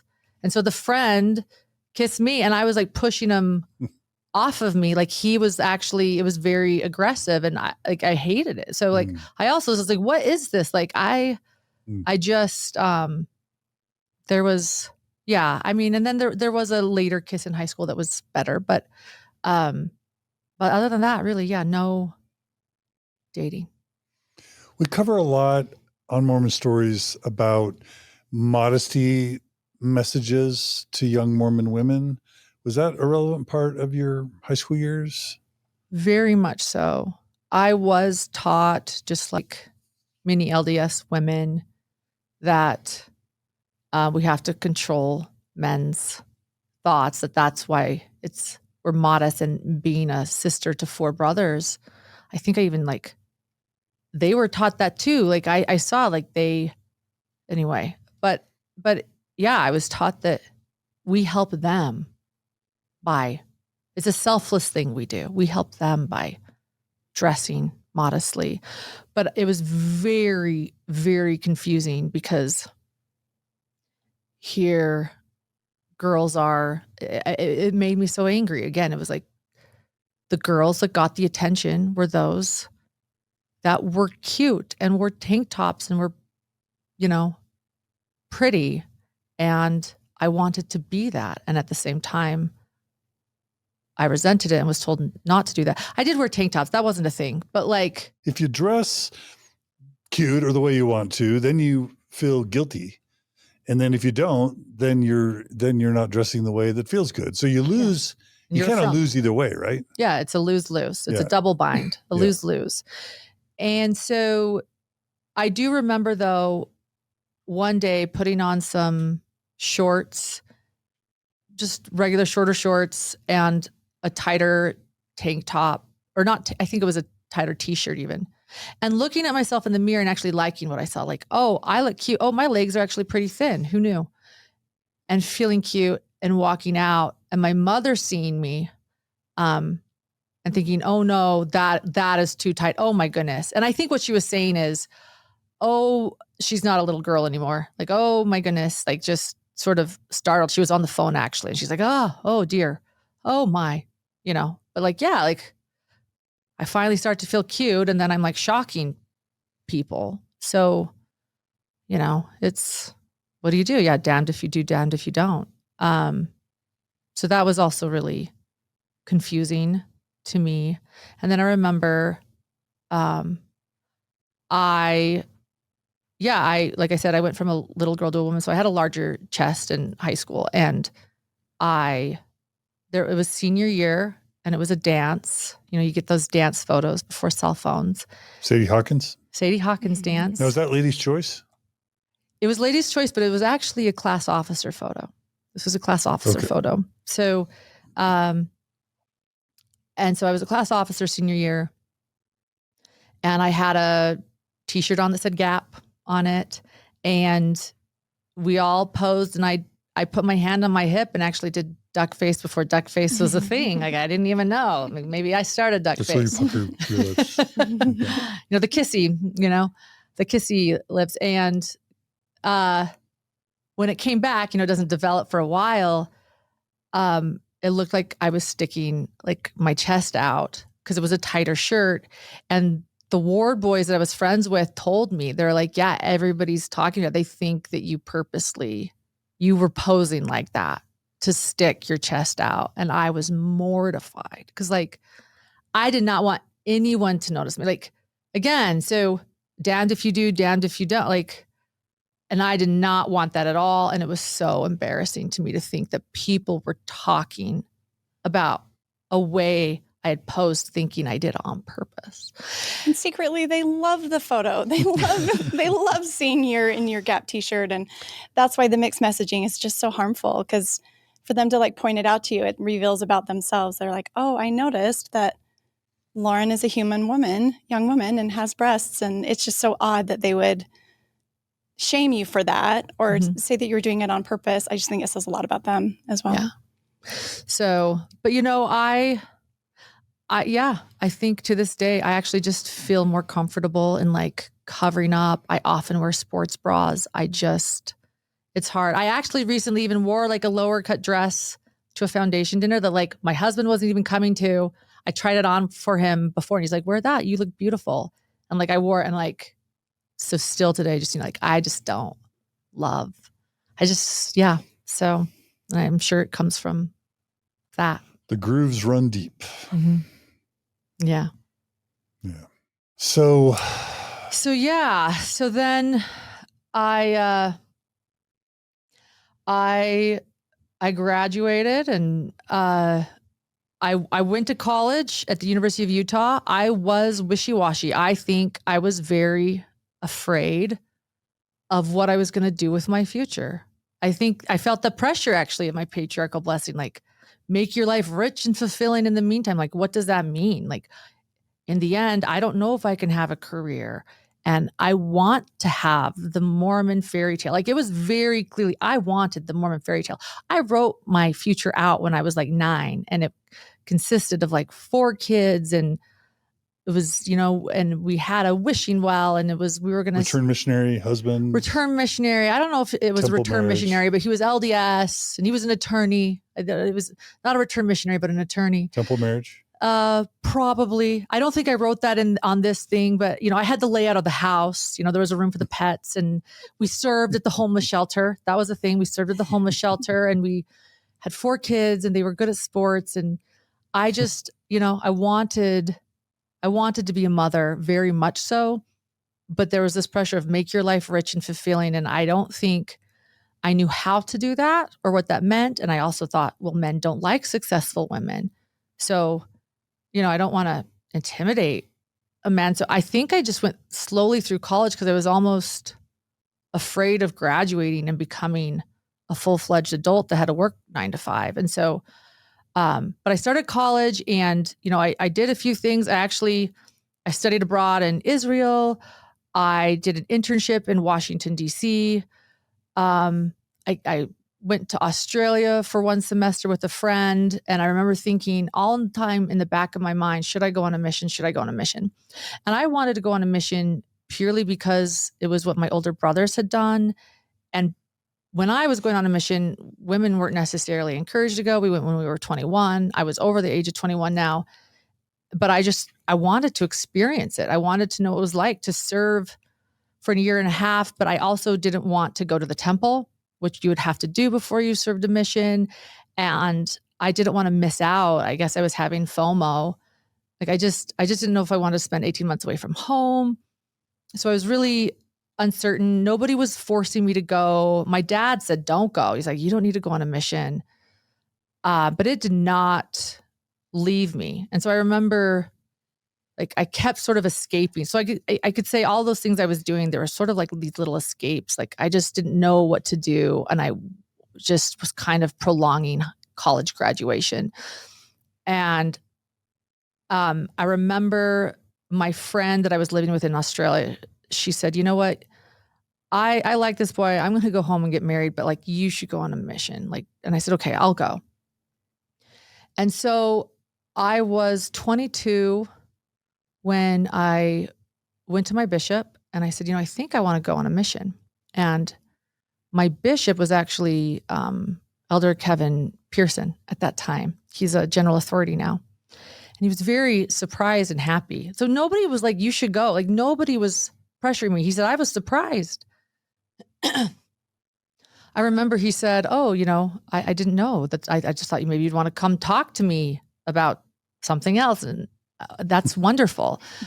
He was expecting you to confess sin. I guess so, which I had never done. Yeah. I just remember him being like so happy. And so I started the process of filling out the paperwork. I remember I filled out I was so hesitant to go. I felt like I should. And I really also didn't want to. It was weird. And it was all on my own. It was like my internal, like, should I not? Nobody was making me go. Nobody was expecting me to go. But I was like, I just think I should go. I would do ignorance is bliss. I need to go. I need to understand this. I'll have to go to the temple. It's okay. Let's figure this out. Grow up a little bit. So I remember just thinking, well, I'll learn a language. I'll go to a different country. And so I remember like highlighting Australia and Korea and all these things on my mission, hoping that I would go somewhere extravagant and learn a language. And I just kept telling people, I don't care where I go as long as it's not Ohio. I don't know why I said Ohio. I think it sounded like Idaho, but it was like a little bit more not Idaho. So I said, I don't care where I go as long as it's not Ohio. Like if I go to New York or Maryland, fine, but not Ohio. I don't know. I had never been to Ohio. Is it a flyover state? I don't know. Midwest. It's Midwest. Midwest. You want coast. Right. Coastal. East Coast, West Coast, international. Yeah. So I As I was going, so before I submitted my papers, this is an interesting story. I want to tell the story about Elder Kevin Pearson. So I had, you have to have a few interviews before you go on the mission. And so I don't know if this was my second or third or whatever. It was like I was submitting the papers. It was the last one.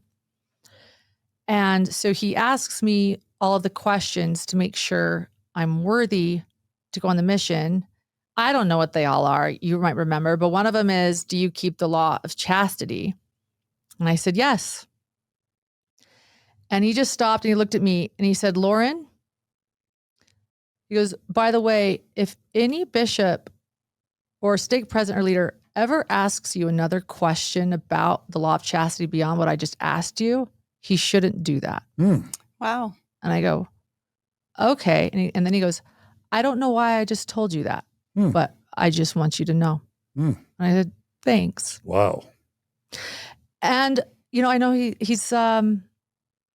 he's rising up there in leadership and, people have good and bad things to say about him, but I'm grateful that he said that to me. Mm-hmm. And I think it says two things. I think it means that he knows there's issues. Right. Like he knows that there are leaders out there that might push limits.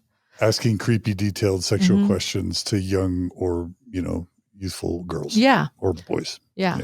But I felt it was a moment of somehow really caring and wanting to tell me that. That's super nice. Yeah. So, yeah. Around what year is this? Early 2002-ish. Okay. Can I ask you a quick question about that? Mm-hmm. I think that's the year Elizabeth Smart was abducted.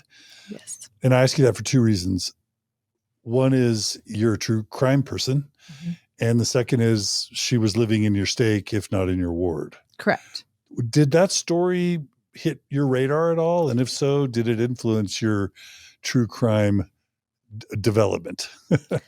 She was taken the day I got my mission call. So it's a very, very profound memory. So I was obviously older than Elizabeth. I did not know her personally, but yeah, she was in our stake. She was, which for Mormons, never Mormons, that's your neighborhood in Utah. Like and a couple streets down, right? Yeah. And this stake is very tight knit. It's you talked about it already. We go to the same building. We overlap. Like we are all close. I know your cousin. Wow. Like this is a very sort of united stake. So the Smart home was a couple streets down from your street, right? Yeah. In your neighborhood. Yeah. And we all knew right away in that morning. And I wasn't supposed to get my mission call this day either. It came a week early. So it was just shocking. It was absolutely shocking. We all knew that morning. News spread like wildfire. It was so shocking and heartbreaking. And it was like my worst fear as a kid became another little girl's fear in my neighborhood. Reality. Yeah, it became her reality. Yeah. And I was like, what in the world? And nobody knew. And I remember, first I got my call, but while I waited, I remember like babysitting for free while everybody searched. And like all of us were doing whatever we could. But on the day she went missing, it was this really, it was so shocking to all of us. And my worst fear was this little girl's reality. And I remember thinking like, where is she? Is she going to be okay? We were all preparing to go to a prayer meeting at our ward. We were all gathering to pray for Elizabeth, not believing that this happened. And I learned that my mission call had arrived. It wasn't supposed to have come that week. It came a week early. And my parents told me, by the way, you've got a mission call waiting on the table. So I was going to go meet my family at the ward. I wasn't home, but I decided to run home first. And I looked at it at the table and everyone was getting ready. And I just grabbed it. I said, I'll meet you at the ward. And I ran up to my room, my bedroom, to open it alone really quickly because there was going to be no opening party. Like that just felt inappropriate. It was so sad. So I grabbed it and things that don't age well, I turned on an R. Kelly song, but nonetheless, I opened it And I read, you have been called to serve in the Cleveland, Ohio mission. And I actually thought it was a joke. I thought, this is a joke. I'd heard of this. Everybody knew I didn't want to go anywhere but Ohio. Like, this is a joke. It came a week early. Someone sent me a fake call, and I looked, I'm like, this is real. And I remember just in that moment, and I had to hurry because everyone was already at the ward. I remember just thinking, like, I don't want to go. I'm not going. Like, this is, oh my gosh, no way. Like, this is a joke. And I threw it, and I ran down the stairs because I had to get to the ward, and I sat right next to my mom in the pew. And she said, did you open it? And I said, I did. And she said, are you okay? And I looked, and I saw where I was and what we were doing and how I was safe and blessed. And I said, yes, I am so happy. Mm. And that was it. And that was that moment. Like, it was just, I'm supposed to go. And then I just chalked it up as a humbling learning moment that I needed to accept. But I want to tell Ohio that I actually loved my mission and I loved, and I mean this sincerely, serving stateside, because I actually don't know if I would have been great at learning a language. And it allowed me, and I'm jumping ahead because there's some mission preparation, but it allowed me to like just focus on the people and myself and some doctrine that I wanted to understand rather than struggling with language. So I also am a believer that we need to understand more about what's going on in our own country sometimes than we need to understand what's going on in the world. I shouldn't say that, but I think that it allowed me to open up my eyes to some things going on in my homeland, you know, that I needed to understand the people and the world a little bit better by understanding my own country more. But I loved Ohio. Well, you know, Never Mormons will be interested to know that the Cleveland, Ohio area and the mission that it covers is sort of a central geographical location for some really important Mormon history, because it's one of the areas where the early church settled, you know. Very. And so when I had opened my call and saw Cleveland, Ohio, I didn't understand that quite yet, because I guess that sisters that get called to the visitors center in Kirtland, Ohio, got a different call. I was pure proselyting. This is when they divided it. And then, so mine didn't say Kirtland. So I didn't know that. Someone had to teach me that's the Kirtland, Ohio mission, which is a very, as you point out, big deal. The irony to that though, too, is right before I got my call, the internet was in full force. And my friend and I, the one I was in Australia with, we hated polygamy. We loathed the idea of polygamy. And we started Googling polygamy. And I remember being on the phone with her, like, you know, we were both on a phone. I don't know, it might've been our new cell phones. Cell phones were a thing. The internet was a thing. And we were Googling, she was at her home, I was at mine, and we were Googling polygamy together. Just like, oh my gosh. So what is it? What is it? And learning that Joseph Smith was a polygamist at that moment, and that I hadn't been taught that in church. Like, it had always been taught that Brigham Young was the polygamist, and, you know, going across the plains, oh, Joseph Smith is a polygamist. What? And I was preparing to go on a mission. I hadn't received my call yet. And she had said to me, Lauren, I'm going to get married, but like, you got to go on a mission and figure this out for us. Like, what is this? I said, I know. Dude, She's right? Like, return and report. No pressure, no pressure. Yeah, return and report. Figure this out for us. I was like, I got you. I got you. And so it was so interesting to realize I got my call where polygamy started. Yeah. Like this, I mean, this was so interesting. So I literally get a call, the place polygamy began, and this is a big part of sort of some faith journey for me. I was like, no way. And when you show up on the mission, the first thing you do is you go to the School of the Prophets and you dedicate your mission, where Joseph Smith taught the word of wisdom and all this stuff. And they take you through Kirtland and you learn about your ancestors that are there. And then you learn, you know, that you're not allowed to tract in Kirtland. You know, I never actually served in Kirtland because of all the tension. And it was the most interesting mission for me, though. Just to give a tiny bit of detail, it was in Kirtland, Ohio that Joseph Smith had sex with domestic help. So basically there was a teenage girl who was working for him in the home as kind of a domestic help. Her name is Fanny Alger. And what history now tells us is that he basically had an affair with her while she was in the home.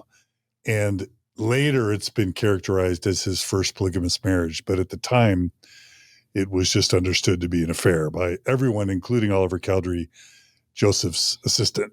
And so this all took place in Kirtland, Ohio, which was where you were called to. So I just wanted to give a tiny bit of this is the land of Fanny Alger and Joseph Smith. Right. This is Kirtland. Right. Yeah. Okay. Yeah. So to go back actually before my mission, as I'm preparing to go on my mission, I have to go to the temple.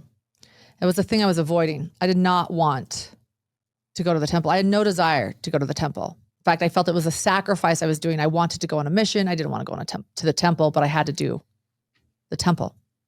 I didn't want to wear garments. I didn't want, I just didn't want to go. So I didn't go until the week before I entered the Mission Training Center in Provo. And I took temple prep classes from a wonderful couple in my ward. They were great. They sort of just said, it's great. It's just is what it is. And they're wonderful. And I went to the Salt Lake Temple, and I actually liked washing and anointings. I thought it was actually really lovely or sweet. I don't know the history of it or whatever, and I know a lot of, it was whatever it was that day. I remember thinking the blessing was sweet. It was oh, that's kind of pretty. But that was about it. My mom was like, do you want me to get you a temple dress before you go? Do you want me to get you temple clothes? I actually said, no, the dresses are ugly. I don't want to do my laundry. I don't want this stuff. I'll rent, we're good. No. And I waited, like I said, it was 3 days before I entered the MTC, just in case. I think there's if I change my mind on my mission, I won't have gone to the temple. And so I went. It was a miserable kind of a day. I was actually on my period. The last thing I want to be wearing is white. But I go, I think of him just a little distant. I have a migraine. I remember my older brother taking me up to the circle, and I remember appreciating that because he was the prayer circle. Because I think he was just trying to say, hey, I'll take you and I'll help you. It was a kind gesture. I still see that as a kind gesture today. But I did not like the temple. And can I ask you a question about that, Lauren? Yeah. I think so much of, our practices in Mormonism sometimes are modeled by our family or our parents or something. Were your parents temple attending, or did they, some families are just so much about the temple. They plan their family vacations around going to see temples. Okay. Yeah. So that probably makes sense. Yeah. Temple wasn't wasn't a big thing in our house. About. Okay. And they were very big on serving in other ways. Sure. We were very active, but the temple wasn't a big thing for my parents. I'm not surprised based on what you've told us, kind of about your upbringing. Yeah. But I just find that interesting. Yeah. That you had kind of an aversion to it even before you went. Yeah, that's true. That makes sense. And I've actually never even thought about that, but no, they didn't go a ton. That wasn't, a thing I remember. I don't ever remember my parents going to the temple. I'm sure they did, but I don't remember that at all. Yeah. So you waited until 3 days before and you did the washing and anointings. Your brother took you to the prayer circle. Do you have other memories of that day? Just that you didn't love it. Just that I didn't love it. I think I've even just blocked a bit of it out. Yeah. But I remember the garments. It was the garments that I really didn't want to wear. And so I do remember walking, more than the temple, I remember the aftermath, walking into my house, walking in my bedroom, taking off my clothes, and looking at myself in garments in my full length mirror. And I just started crying. And I walked out into the hallway just in my garments into my parents' bedroom where I knew my mom was sitting. She was working in there. And I looked at her and I just burst into tears and I fell on her. It was very dramatic, but I fell on her bedroom floor in the fetal position and just started crying. And I said, I hate these. And she was really sweet. She was really sweet. And she's like, I'm sorry. Like, I'm sorry. I know you'll get used to them. And maybe I can help you. She didn't shame me or anything, but I just remember that moment. Yeah, it was probably very dramatic, but that's how I felt. Mm-hmm. And when I went to the MTC, I told my MTC companions, I don't like the temple. I don't want to go. I had to go once in the MTC and they were really sweet. They're like, well, we'll stay with you and it's okay. And then I didn't have to go on my mission because there was no temple except for the Kirtland Temple, which belonged to the Community of Christ. In fact, I actually, my heart sunk a little bit that when they sold it to us. I actually really loved that it belonged to the Community of Christ. But I didn't have to go on my mission. So I've just never really gone to the temple much. There you go. That's it. I'm not a temple goer. Never have been. And yeah. And I stopped wearing my garments, I think a couple years after my mission. So I just decided they weren't for me. Anyway, so I get on my mission, and one thing I loved about my mission, again, is it allowed me to really learn and study all of this deeper doctrine that I had no idea about the church. For me, the church was simply, God loves us, we'll be together forever. This, I knew the basics of the kingdoms, but I really got to delve into the deep doctrine. I got to learn a lot. I read the Doctrine and Covenants multiple times. I love the Old Testament. That's my book. I actually didn't read the Book of Mormon very much in my mission. I'm not a big Book of Mormon reader. And one interesting thing though was there were Community of Christ members. That's the reorganized Church of Jesus Christ Latter-day Saints, people that wanted to learn. There were Community of Christ members that wanted to learn. There were Rigdonites. So oftentimes we were teaching about Brigham Young and not Joseph Smith. There was a wide range of Mormonism. And there was one couple that we were teaching who were Community of Christ members, they were actually reorganized Church of Jesus Christ Latter-day Saints members and disliked how the Community of Christ had given women the priesthood because they wanted everything to be just like Joseph Smith. They wanted everything to be pure Joseph Smith. And so they got into the fact that they were interested in getting baptized, and we were teaching them and it was going really well. And they also got into the fact that they were upset that the Church of Jesus Christ of Latter-day Saints was saying that Joseph Smith was a polygamist because they did not believe Joseph Smith was a polygamist. They believed that it started with Brigham Young. And I thought, here I am full circle. I'm like, oh, here come my Google search results. And so we said, well, we really do think he was, according to some history books. So what did I do? So we left, and we scheduled another appointment to come back. They enjoyed talking to my companion and I, and we're really trying to search. And so I said, we have to go to the church building. We have to go get into it. It was a little branch. And I said, it was Chardon, Ohio.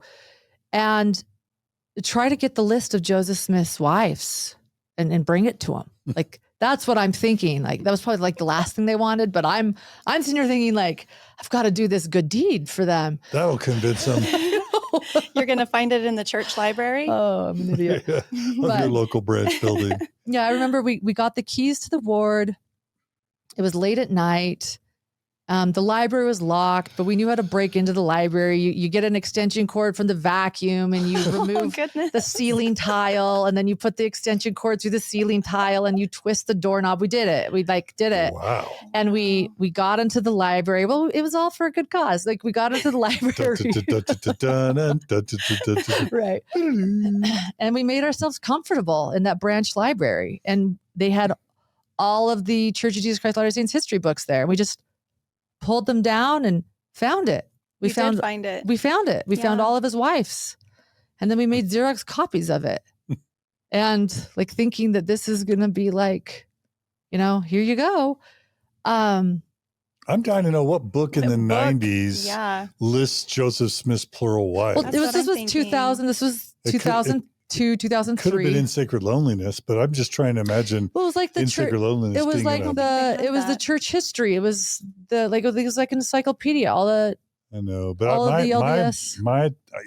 I think we all felt like that history was hidden from us as Mormons. So normally we wouldn't have found, I'm not doubting you Yeah. because you found it, but I'm just saying I'm surprised because most of us reached our 20s and 30s not knowing that Joseph Smith ever had plural wives, right? Yeah. Well, I think that maybe that's like actually why I've always been a little bit of an apologist when it comes to people saying that, I wasn't taught that Joseph Smith was a polygamist, but when I wanted to know, I found it in the church building. Mm-hmm. Yeah. Yeah. Like, I think that I've always been like, well, no, it's there for people. Yeah. At least it was for me in this little tiny branch in Chardon, Ohio. You just had to use an extension cord to get in. Yeah. And you mentioned having Fawn Brody's book in your home growing up. Yeah. Yeah. Fawn Brody's book, No Man Knows Our History, was on our bookshelf. I didn't know what it was until someone mentioned it was like anti-Mormon literature. And I was like, she lists Joseph Smith's plural wives. Does she? Well, that was in my bookshelf growing up. And I said, oh, well, we have that book. So I'd never like read it, but I was like, yeah, it's in our bookshelf. And, my dad also, he bought me a Quran for one of my teenage birthdays too. He just, my dad really taught just us to be open and learn and be curious and interested in other worlds, cultures, and religions. So I remember when I said to my dad, oh, Fawn Brody's book, he's like, yeah, isn't it interesting? She's a scholar of church history. But I pulled Joseph Smith's wives from the Chardon, Ohio branch. Awesome. That's a great story. That is a great story. Especially the entry into the building. Yeah. And you gave it to this couple. We gave it to this couple, which probably wasn't what they wanted. I mean, it was a nice lesson. They were very sweet. We ended with actually playing a rendition of Spirit of God, which is a hymn that we understood both religions loved because it was, an origin hymn. And it was a nice visit. I think we visited them a couple more times. And I learned at a young age that just because we hand them a Xerox copy of all of Joseph Smith's wives doesn't mean that they're going to be like, sold. Yeah. Okay, let's do this. But yeah, I think more interesting was the fact that, I was learning about polygamy and all these sort of deep doctrinal things on my mission. And So I think, and look, I think the way I always saw it is like, well, of course they're not teaching it in Sunday school. I didn't learn in high school about Benjamin Franklin's illegitimate wives either. Why? Probably because it's not relevant to the lesson on hope and faith. But I mean, I get it. So I think that's just how I felt for a long time as a bit of an apologist. Like, well, it's there if you want to find it. But of course, we're not going to probably gather in church for worship and be like, today's lesson, Fanny. Fanny Alger. Yeah. So that's, Anyway, I'm trying to think. So, how was your mission? Like, what type of missionary were you and how did it go overall for you? I loved my mission. Yeah. To this day, I can say I loved my mission. It was like, it takes away my entire identity and past. We're all in the same clothes. I lose my first name. My name is just Sister Johnson. They put me with people I don't know from across the country that I would never be friends with, to live with otherwise, except that we met on our mission. I think that was good for me personally, like to learn a little bit more about self-love and some of maybe my talents and gifts. Like, there was so much self-hatred and self-doubt before. And all of a sudden I learned, unbeknownst to me, I didn't know that I was a really good missionary, that I really cared about people. And I think I was a little bit more mature. I went when I was almost 23. I'd had some life experience. So when people would say like, need to go tract, I'd be like, we're not tracting. Like, why do we want to spend time with people that don't want us around? Like, go visit a less active. Go visit someone that actually wants us to be there. Go listen to people. When people would say, you need to stop seeing them if they're not progressing, like, that's so stupid. If someone likes our visit, we're here to serve, whoever that is. And I valued so much, like, let's just listen to people. Like, everyone has a story. And I found myself so interested in every person's house we visited. Like everyone had a story to share. That was actually where my love of stories, like everyone has a story and we need to listen to them. And that's a lot of what I did on my mission, and cared about those that were members, but just maybe not attending, and visiting people over and over that maybe people, past missionaries had given up on. And I was mostly always training, so that allowed me to be in a leadership. So I was also privileged. Like I know that some missions are so hard for some people. So I also acknowledge that I was in really lucky positions to shine. Like I was always training, and, but people, I realized then that I did want to be a journalist, not just because I liked writing, but because I loved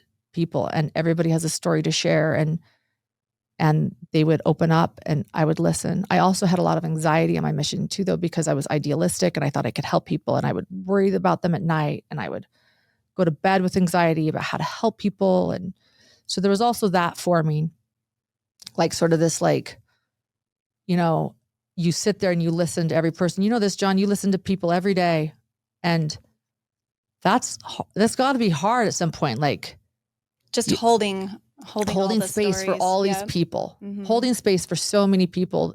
So it was also really hard for me, but I love my companions. I love my mission. I was asked to speak at the mission conference in front of all the mission, like the mission president realized I was a good missionary, but I didn't follow all the rules. I put people first. I loved the New Testament. And I think it was like sort of my mission where I concluded, like, I'm here because of Christ. Like I really fell in love with Christ. I'd already done my study abroad in Israel. Like I was a Christian first and foremost, like nothing, like, all that matters is that we touch people's soul for that moment and bring the love of Christ into their lives. But I also learned again that I think I was like, oh, like I do have some talents and some self-worth and some value, and like, I am good at this. Like people are valuing me. The mission president's valuing me. I'm valuing myself, and realizing maybe I can have a career. I think I felt empowered too. Like maybe I can have a career. Maybe I can do this. Maybe I'm not as incapable as I think I am. And so I think I learned that on my mission. There's so many, even ex-Mormons today will say they'll always be grateful for their mission. Mm-hmm. You know what I mean? Mm-hmm. Like it can be a transformative experience. Yeah. And to just serve for a year and a half. Like I love that. Yeah. Like whenever I'll never have that opportunity again. I don't think, I'm raising a family, having to make money, like, just to be able to serve. And I also had parents that paid for it and were able to support it. Yeah. So timeline wise, were you already on the mission when Elizabeth Smart was rescued? Mm-hmm. And I actually even got a call from my family. They called me. They were like, so. Which they weren't supposed to do. Yeah, but they did. They were so ecstatic and thrilled, and like, just, they called me like, Elizabeth Smart was found. Yeah, it was such a big deal that I got a call on my mission. I remember crying, praying, thanking God that she was found. Yeah. So, because I think she was missing for 9 months. So, So you mentioned in your outline something shocking that happened on the last day of your mission. Is there anything else, any other story you want to tell about your mission? No, I think I feel good about my mission. Yeah. So my parents came to Ohio to pick me up so I could show them around and introduce them to all the people that I had met and had touched my hearts. And it was the very first night they picked me up from the mission home in Cleveland and took me back to a hotel in Cleveland, Ohio. And I opened up my scriptures to read them, and I couldn't read them. Like my eyes were blurry. And I thought, that's so strange. I can't read. I remember thinking, what if something's really wrong? Because they were so blurry. And I said that to my parents, like, I can't read my scriptures. I remember my mom saying, well, it's probably because you didn't sleep the night before. You were just packing. I'm like, it's true.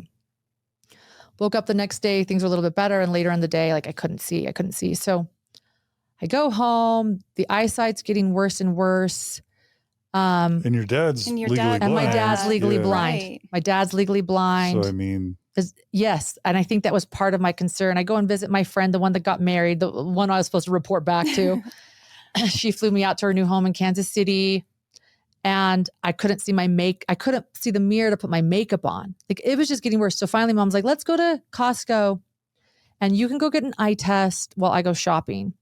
And I actually go into Costco, and it was like a return missionary as well. He's like, I think he was a student, and he's like, oh, I just got back from mission 2. Let's test your eyes.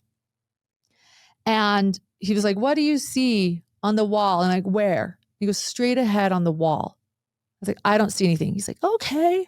Oh, well, okay. So finally he's like doing all these different tests. And then he said, so does anybody in your family have like an like eye issues? I was like, yeah, my dad has Stargardt's disease. And he opens a textbook and starts reading about it. And he looks at me and he goes, I hate to break it to you, I think you have Stargardt's disease. You're legally blind. And I burst into tears in Costco. I was like, okay. Well, I hadn't yet. I was just like, okay. I go out. I wasn't going to tell this story, but it's a great one. Like, he just like lays it out to me. I'm like, okay. And I can't see because my eyes are dilated. He's like, there's no corrective lens that's helping. You're legally blind, and no corrective lens is helping it get better. And when he removed one, I could see that the thing he was asking me to look at was a giant E. So I find my mom, and then I burst into tears, and I tell her I have Stargardt's disease. That's the beginning.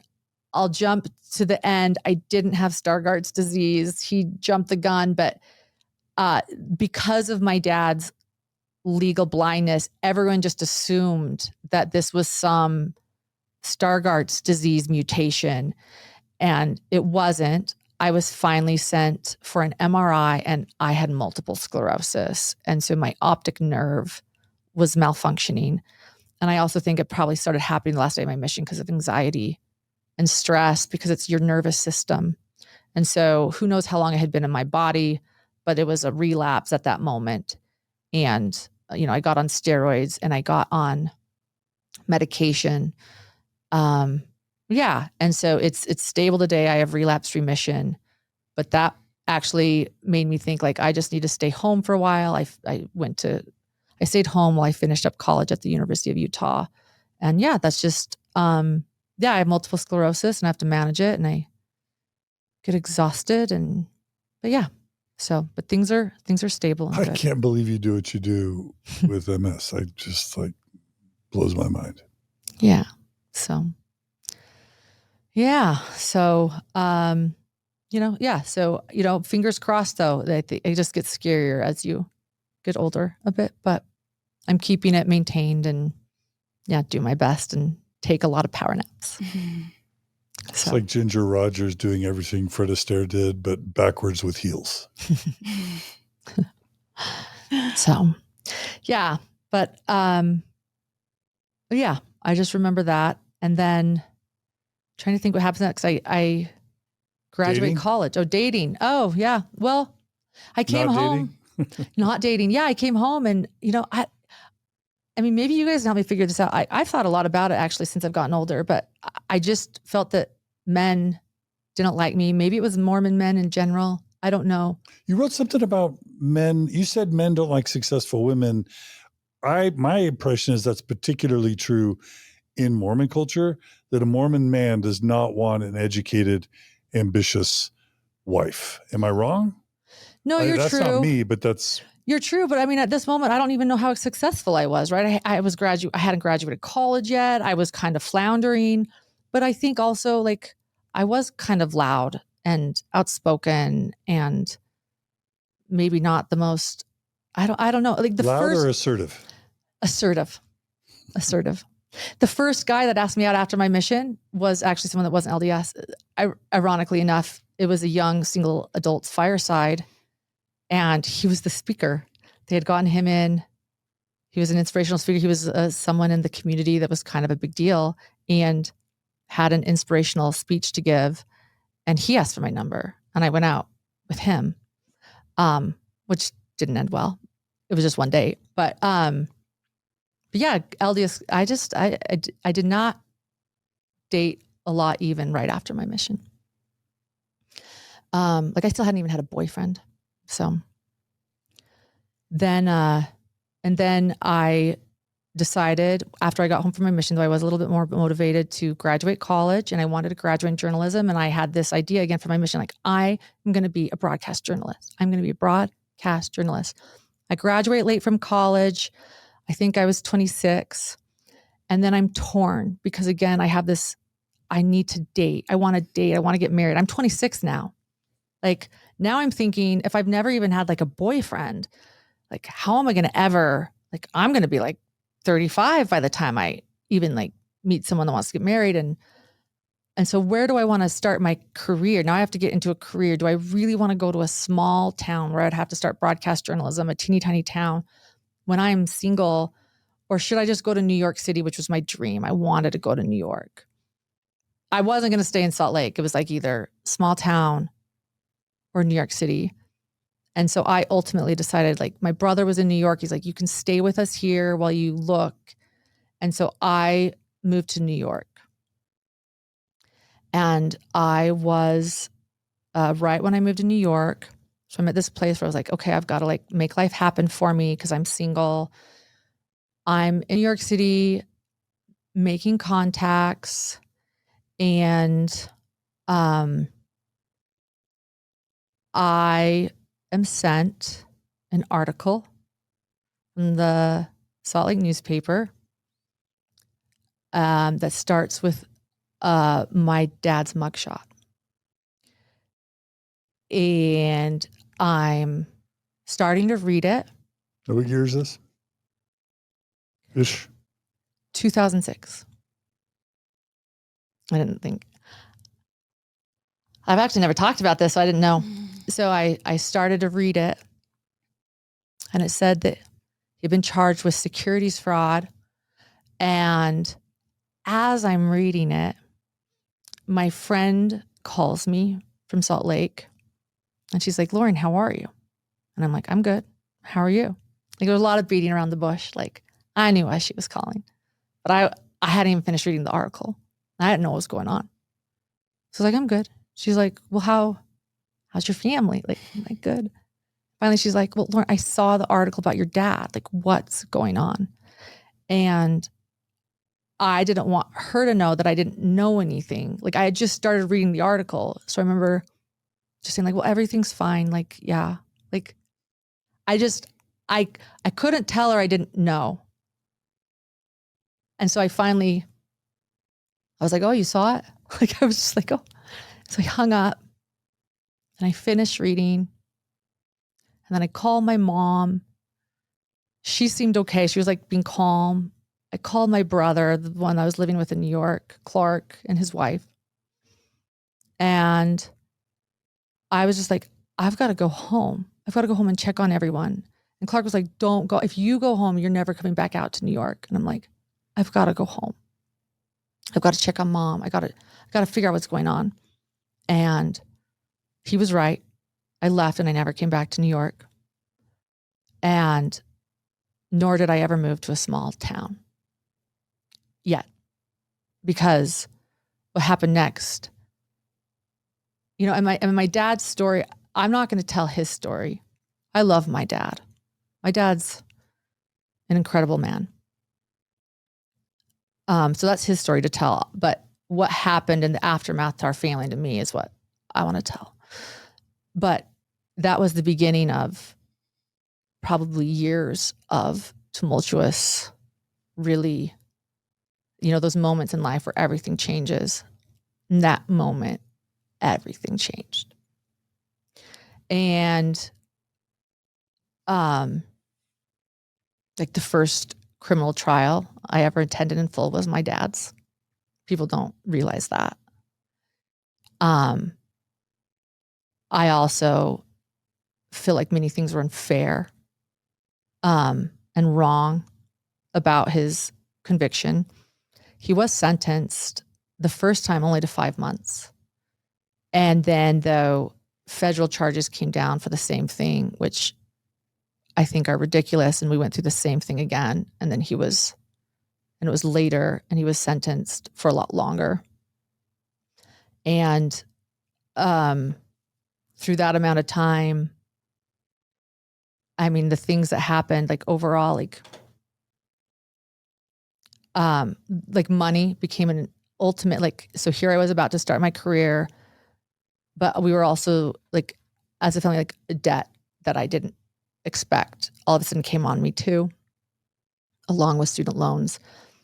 The house, my mother had a mental breakdown. She's never been the same since. I had to actually move in with her for a little bit into a teeny tiny apartment, and I lived there because there were self-harm concerns. And so I like stayed with her. Our house had to be cleared out because we thought we were going to be losing it. I remember actually being in there alone in this empty house with nowhere to go, just like crying, like, where do I go? The siblings sort of all floundered, and like we were all just like fending for ourselves. I remember so many people came to help, but you learned who your friends were too. Like you learn the negative parts of humanity too, where people judge you, like the people you didn't know, you're like, oh, really? And then where other people are very warm and kind and wanting to help during a tragedy where others, want to not associate with you. My dad was never excommunicated.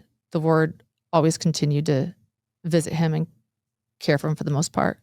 And my mother, again, has never been the same since. Like, I don't even know where, to give it in chronological order would be pointless, but everything happened in years and years from losing our home. I, at one point, was sleeping on a mat in my friend's basement, very grateful for them. I finally started getting asked out immediately after my dad went to prison. I had a friend say to me, I wish my dad would go to prison. Maybe I'd start getting asked out. She actually said that to me. Do you feel like there was a connection? I think there was. Really? What was that about? I'm hoping you guys can tell me, but like, I've definitely thought like I was vulnerable. Yeah. I was helpless. When I got excommunicated, young boys from my daughter's high school started hitting on her because they thought she'd be easy. Yeah. Wow. I feel like I would have like 2 and they're dates. Mormon boys, by the way. Yeah. I went from like never dating to having like 2 dates a day. Like I was getting asked out so much and I hadn't changed. It was, yeah. How are you meeting these people? Were you going to like young single adult wards, or were there apps? No, I was social, right? Yeah, I was social. Mm-hmm. That was like, I'm an extrovert. And so Yeah. I was a social young adult. And again, like, even though I wasn't necessarily very flirtatious, because like I said, I have brothers, I know how to be friends. Like I was friends with the elders on my mission. Like I do know how to like be friends with guys and girls, and I'm warm and I'm friendly. And so I'd go to social functions, but like, or like even guys from the past too, or like people, it was night and day. Like all of a sudden, wow, I'm like getting asked out so much. That's really interesting. Yeah.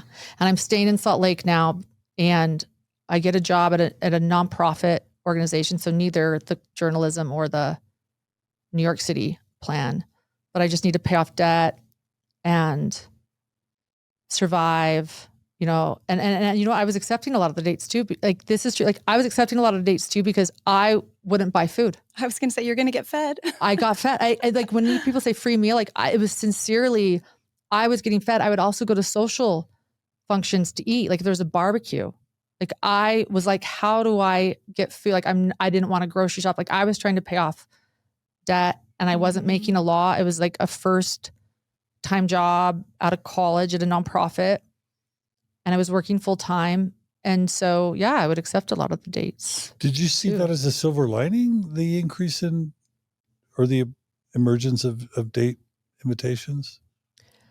Or maybe just desperation, or, no, maybe like I did want to meet a man. Like if I was going to be in Salt Lake City, I did hope to date.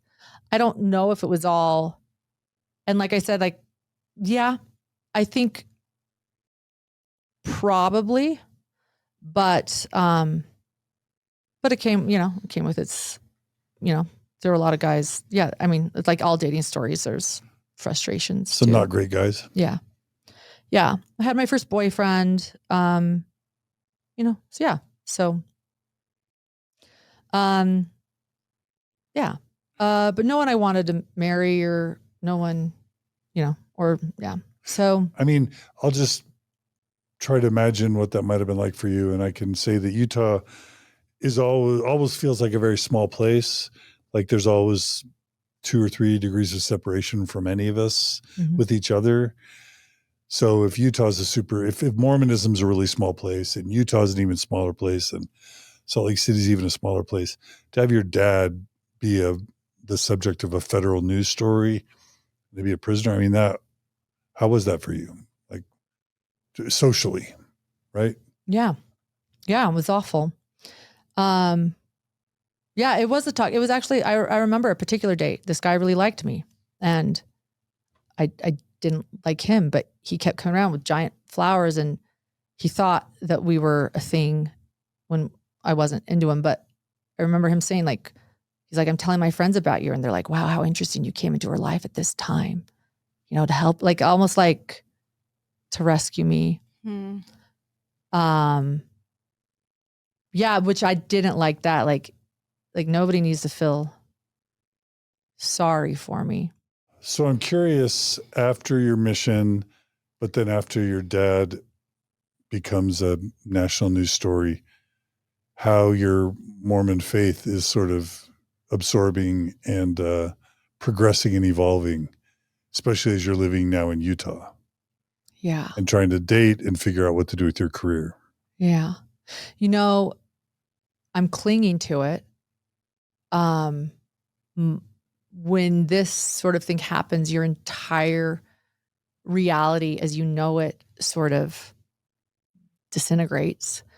In fact, I think I have a lot of, I'll say this, empathy for these other criminal trials that I cover. Whenever there's another family member testifying or talking about their father or the person they love, or they can't, Chad Daybell's kids, a case I've covered a lot of, when they can't see what he did. I have a lot of empathy because they are clinging to what they believe their entire life was. That this is the life they know, this is the parents they know, this is the dad they know. And if they have to, I can't even imagine. My dad, it was a white collar crime. I can't imagine what you'd have to do to face that your dad, to jump ahead to Chad Daybell, had children buried in his yard. I have a lot of empathy for children who can't see their parents' crimes.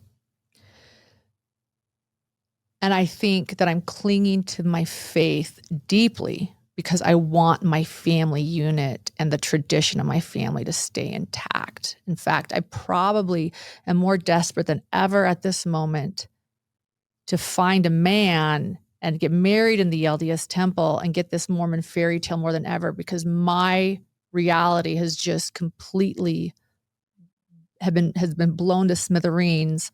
A lot of my siblings are no longer active. My little brother's not going on a mission now. And I was trying to encourage him to go and he didn't want to go. My sweet brother, Jamie. And I can't control anything, but maybe, I think I was actually desperate to hold on to my faith at this moment because I just wanted to control something and bring everything back to what it was, which is what I also say when I see people after crime hits their family wanting to just have things go back to what they were. It's never going to. So I think that's where I was. But I say that, but before, I do think things were shifting and changing, and I had a different perception on my faith and religion at this point too, which was probably also making it more difficult for me to find a good Mormon man to date. Things were happening. Prop 8 was happening during this time. My dad had actually served his 5 months and was home during Prop 8. And it was before the federal charges and the federal sentencing. So he was home at that moment during Prop 8. And at this point, before I jumped into Prop 8, like as far as LGBTQ rights go in high school, like before my mission, I had gay rights postcards in frames in my bedroom. Did you know my nephew, cousin George Parkinson? George lived with us. Yeah. I love George. Yeah. Yeah. So he was my cousin Brett's son. Yeah. Yeah. Yeah, he was living with us when he passed away. I love George. Did you have a sense, did he ever talk to you about being gay, or did you have a sense? Yeah, he was my little brother Jamie's really good friend. Well, he ended up being a dear family friend. And yeah, we knew and we loved him as we loved many others that we knew were growing up and were gay. And the neighborhood I grew up in really embraced those who were gay. And in fact, I remember seeing you at George's funeral. You didn't know me then, but I remember that was in my ward building, and I came down, and we're jumping ahead now, but I remember how beautiful Brett, your cousin's speech was. I looked around and I saw Governor Levitt was in there. Gordon Hinckley's son was in there. Yeah. You were in there. It was like everybody joined together for this precious boy, George, who died too young. And his father, Brett, stood up in that chapel and said, the most important thing we need to speak about is that George was gay and that you all accepted him. And that was actually a beautiful moment for me. It was George's funeral. I didn't plan to talk about this, but you just brought George up because we were all there to love George, and we did. And I think that was my experience with LGBTQ growing up, was we loved our gay brothers and sisters. It was confusing. It was confusing with what we were taught. But I remember that the young women's had George teach about fashion because he loved fashion. And they had him for mutual when they teach the girls about clothing. I love George. You would have come to his Shiva, right? Like the wake. Mm-hmm. I think I met you there. Yeah. Yeah. Yeah. I think that's when we first met. Mm-hmm. Yeah. And I would say before that, like, I remember like my experience, I wasn't necessarily a major advocate. I didn't really understand my first experience with LGBTQ rights actually was in high school, where my high school, East High, was in national news because there was a gay club and the district was shutting down all gay clubs. And it became national news. And there was a walkout with my school. And I remember just thinking sort of then, well, this is fun. We get like a period off of school. We get some class time off, and there's all this media. And I was just sort of more of like a spectator of it all without a strong opinion. But then after the walkout, I went back to class and I had French. We had this wonderful French teacher. And rather than teaching a French lesson that day, she was leading a discussion with the whole class. And that was like the first moment I remember thinking, like, gosh, I should really care about this. Like, I just didn't have a strong opinion until that French class, because I saw all these kids that I hadn't really conversed with before. And she was allowing this open discussion for all these children to share their thoughts on this walkout, on the gay clubs. And this girl was raising her hand saying, it's not fair. There needs to be a separation between church and state, and talking about it. And I remember thinking, oh, she's right. Yeah, there does need to be. And like, that was a moment for me to realize, like, this is important. We loved our gay brothers and sisters, but yeah, it was confusing and complicated. None of my siblings were gay. I didn't have to deal with it on that family level.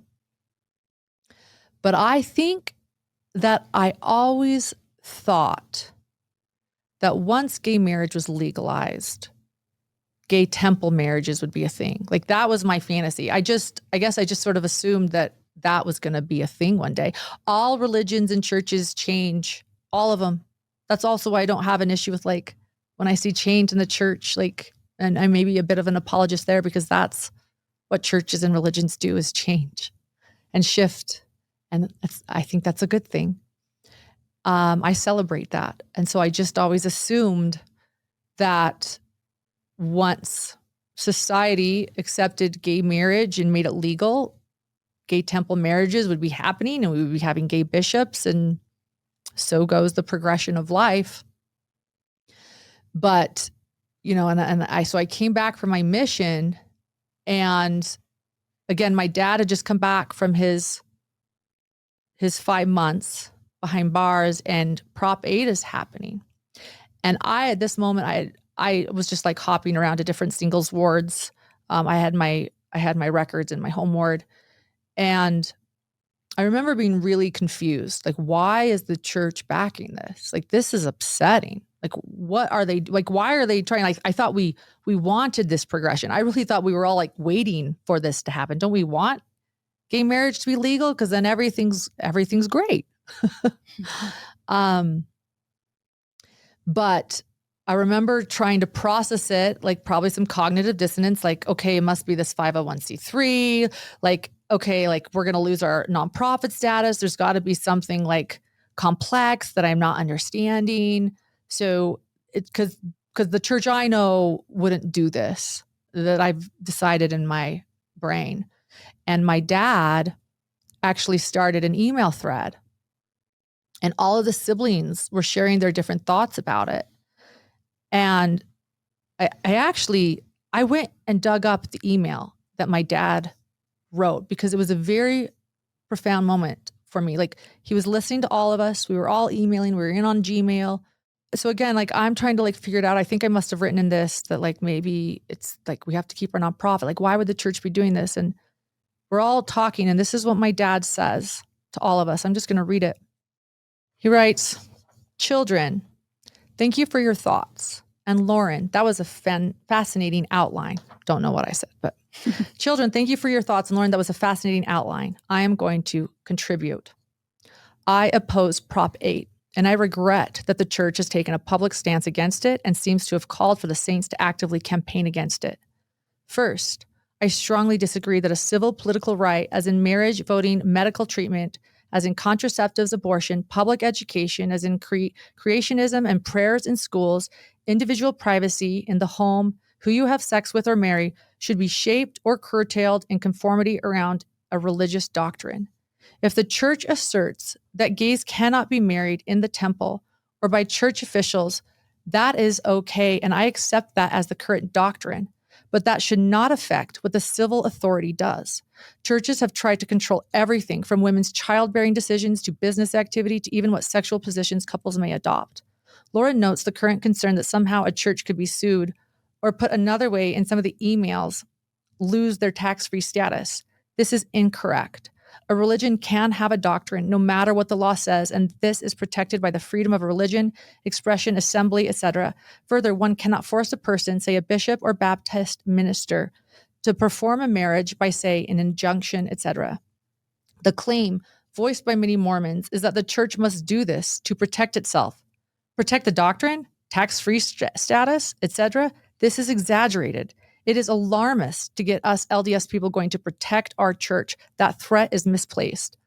Further, gays who want to marry, want to be responsible, monogamous, to be a family, these people recognize the value of marriage and family and want to embrace it. And I think they should be able to adopt kids. God forbid an orphan be adopted by a same-sex couple married and ready to love a child and give them a home. Finally, my decision here is mostly affected by having been a father. I have watched many parents raise gay children and grapple with these issues. I have known many gay LDS youth that I cared for and saw struggle. And I realized a long time ago, when you were all little, that if one of my children confronted this in their lives, I would never abandon them, could never do that, and I would work to keep them attached in some way to the church I love. I would strive to come to know and accept their companion and hope they'd find the same happiness together as my other kids, and I would work to help change the policies of my church. I cannot see a loving LDS parent doing anything else. I could write on this for pages.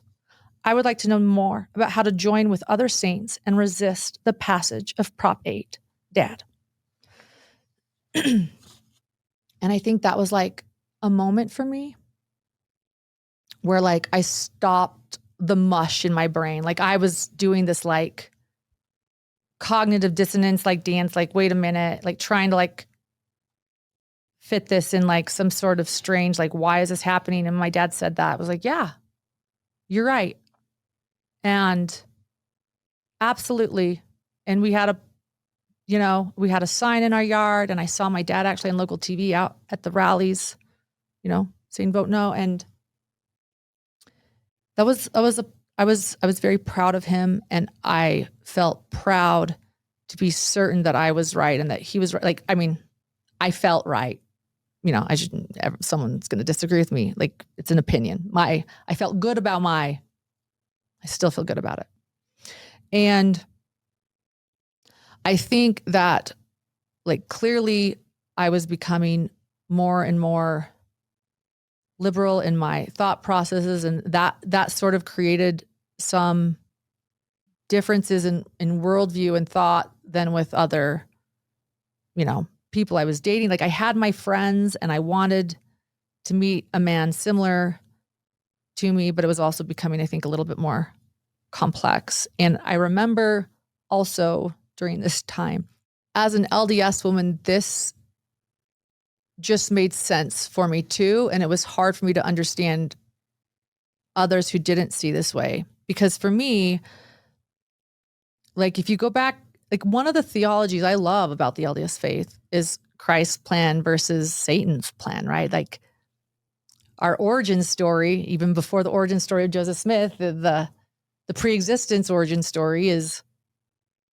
Satan had a plan, Christ had a plan, and Christ's plan was that everyone gets to choose and do and be like, you do you. You get to do whatever is best. You get to be you and live and have freedom of choice. And Satan's plan was, I want to control all of these things. And I want to control what you choose and how you do it so that everyone can make good choices. This is the temple. Like this is, the plan of salvation. And we chose Christ's plan as a church. And so for me, Prop 8 was the opposite of Christ's plan. Like it's so frustrating to me because like what I loved about and still love about the LDS Church theology is this sort of metaphor of Christ versus Satan, and that everybody deserves to live life the way that they see fit. We are not to control somebody else's choices. That is not what Christ wanted. And I think that's also why I identify so much as a Christian. So it's so hard for me to understand oftentimes why the church chose to do that, or why, to me, that is our theology, that we would never try to stop anyone from getting married if they loved each other. I think that was maybe my issue of the temple too, is to me, the temple is hell, because you're only putting people together that have made all of the same choices and are the same people and have lived the same way to be there, and to judge them that they can be there. I mean, everything they're wearing is white. They're often white, depending on the temple, at least, in Utah.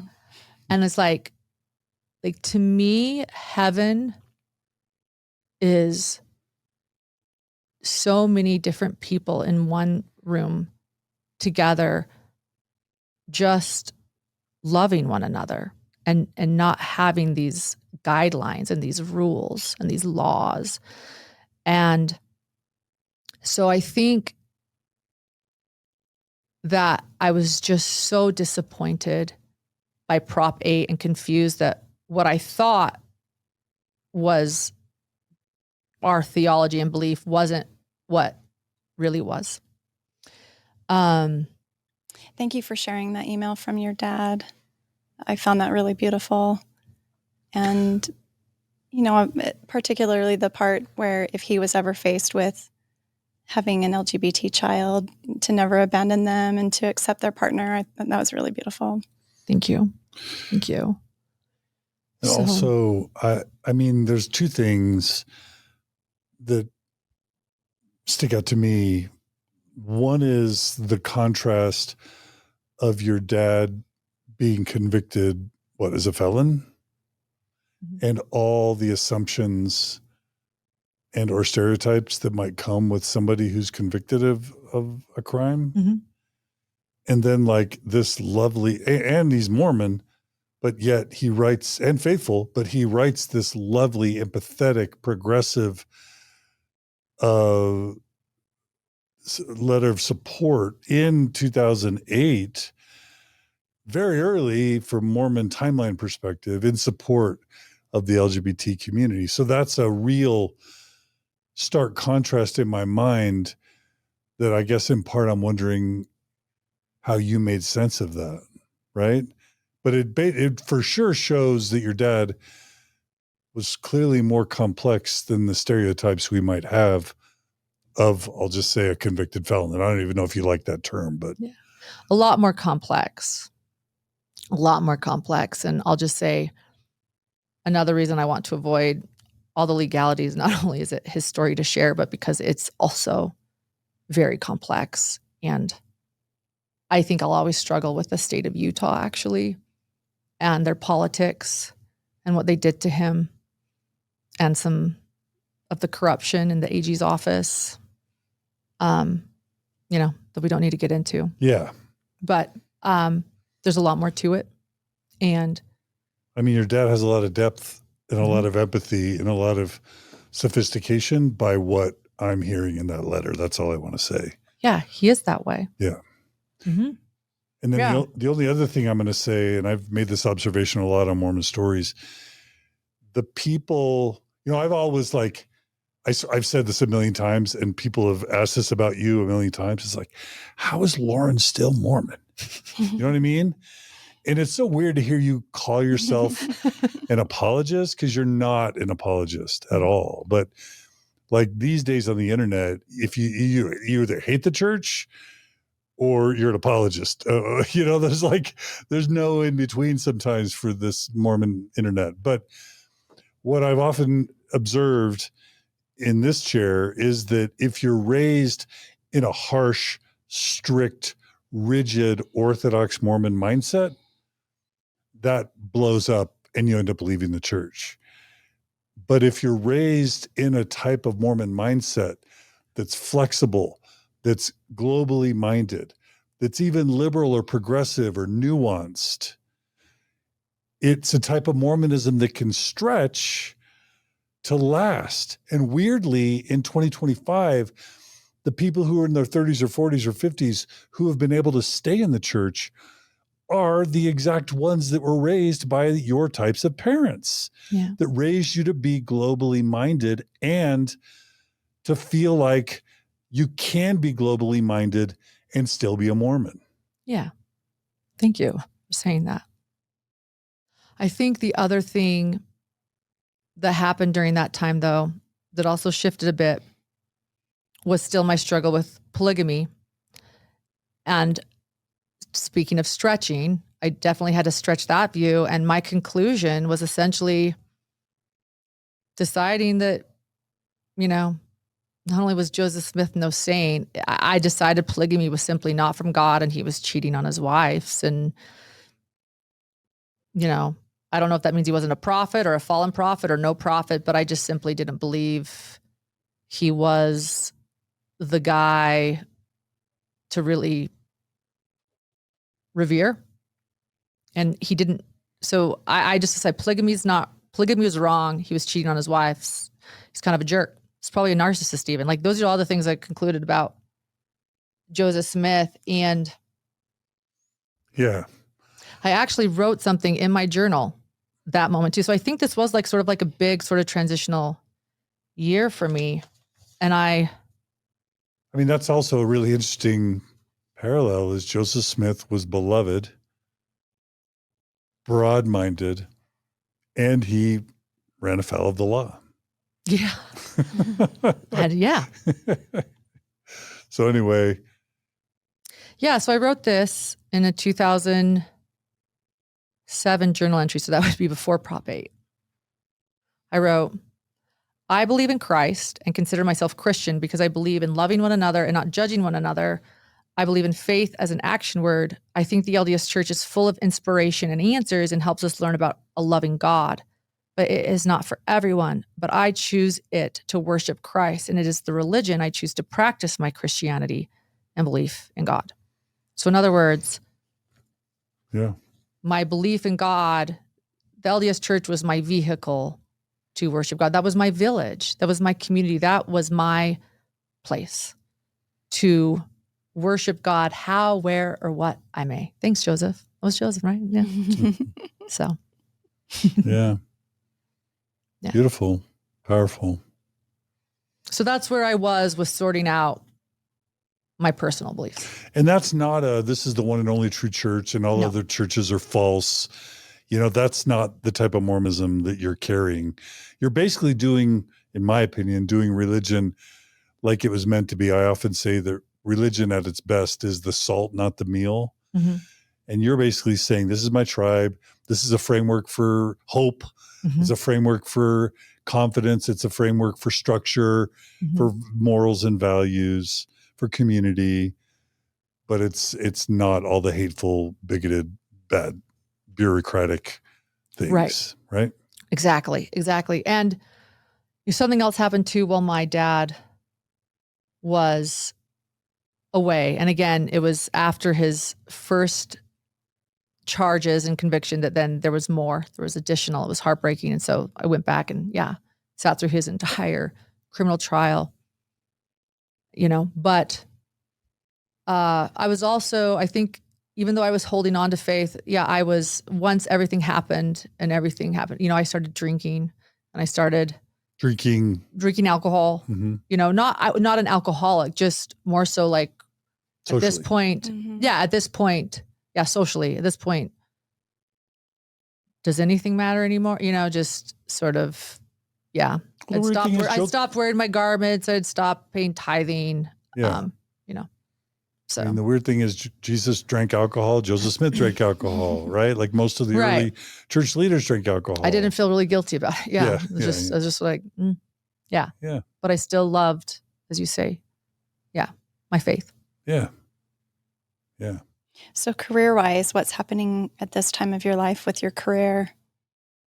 At this point in my life, I am realizing also just how alone I am. Like my dad is now facing additional charges. I have paid off some debt. I'm not meeting anyone. And I'm like looking at my life. I am nearing, 28, 29. And I am like, what the hell am I doing with my life? I have saved no money. I have no career. Like the job I am working at isn't a career builder. I've now dated a good amount and it's not going anywhere. And I'm sort of finally like panicking. I'm having this like, what the hell am I doing? And if I'm going to be on my own in life, like I have got to do something with my life. And so I still I want this LDS fairy tale. Like I still want, and I'm even wondering like, where am I going to find this? Like, I don't know, but Salt Lake's not working out. And the journalism career hasn't left me. I'm like, if I am going to have a career, I want one that I love. I want one that means something to me. Like I've got to do this broadcasting thing now or never.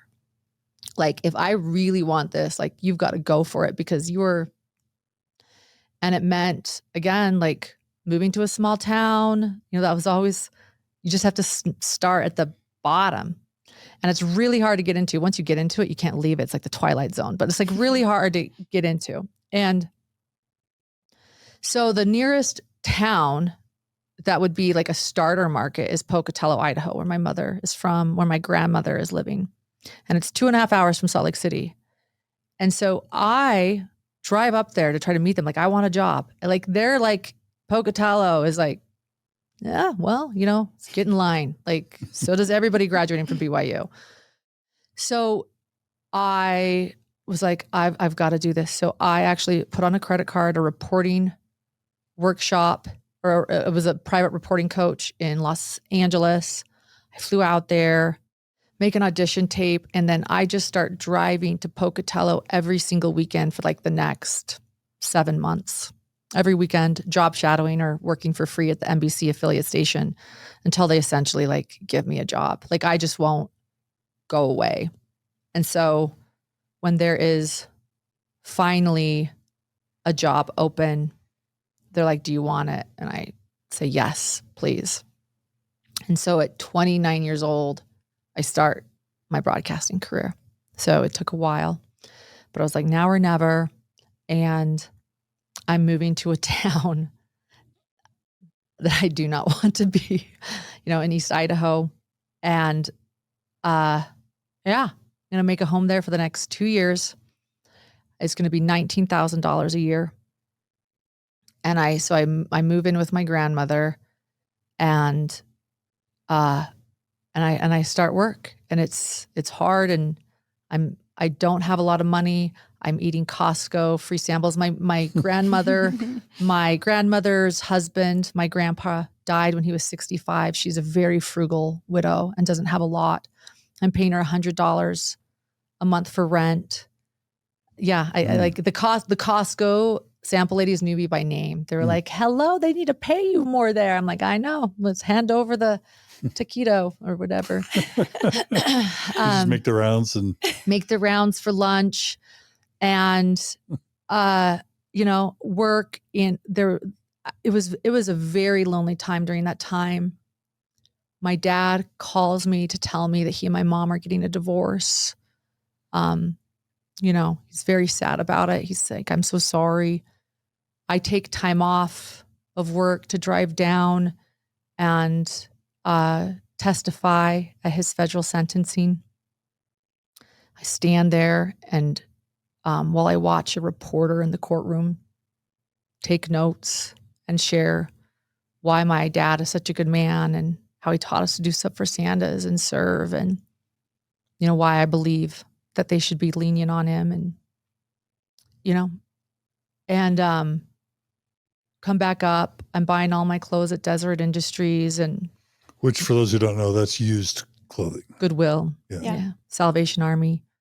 My news director actually calls me in her office one day and says, I'm noticing you're wearing the same clothes every day. Like, can I give you some hand-me-downs? And so she and her daughter gave me a lot of their hand-me-downs. And it was a wonderful time to learn and make mistakes and become a broadcast journalist for 2 years. There, I celebrated my 30th birthday. I thought I would be celebrating my 30th birthday, maybe single in New York City. And here I am celebrating it in Pocatello, Idaho, poor and broke, but working towards a career I really want. I don't have family. I have no support. My mother never healed from sort of the breakdown. So she's someone we actually more so take care of. And I'm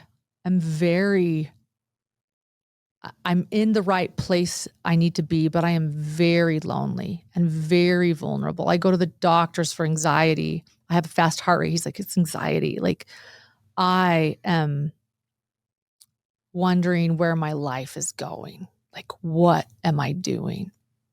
And I remember writing in my journal,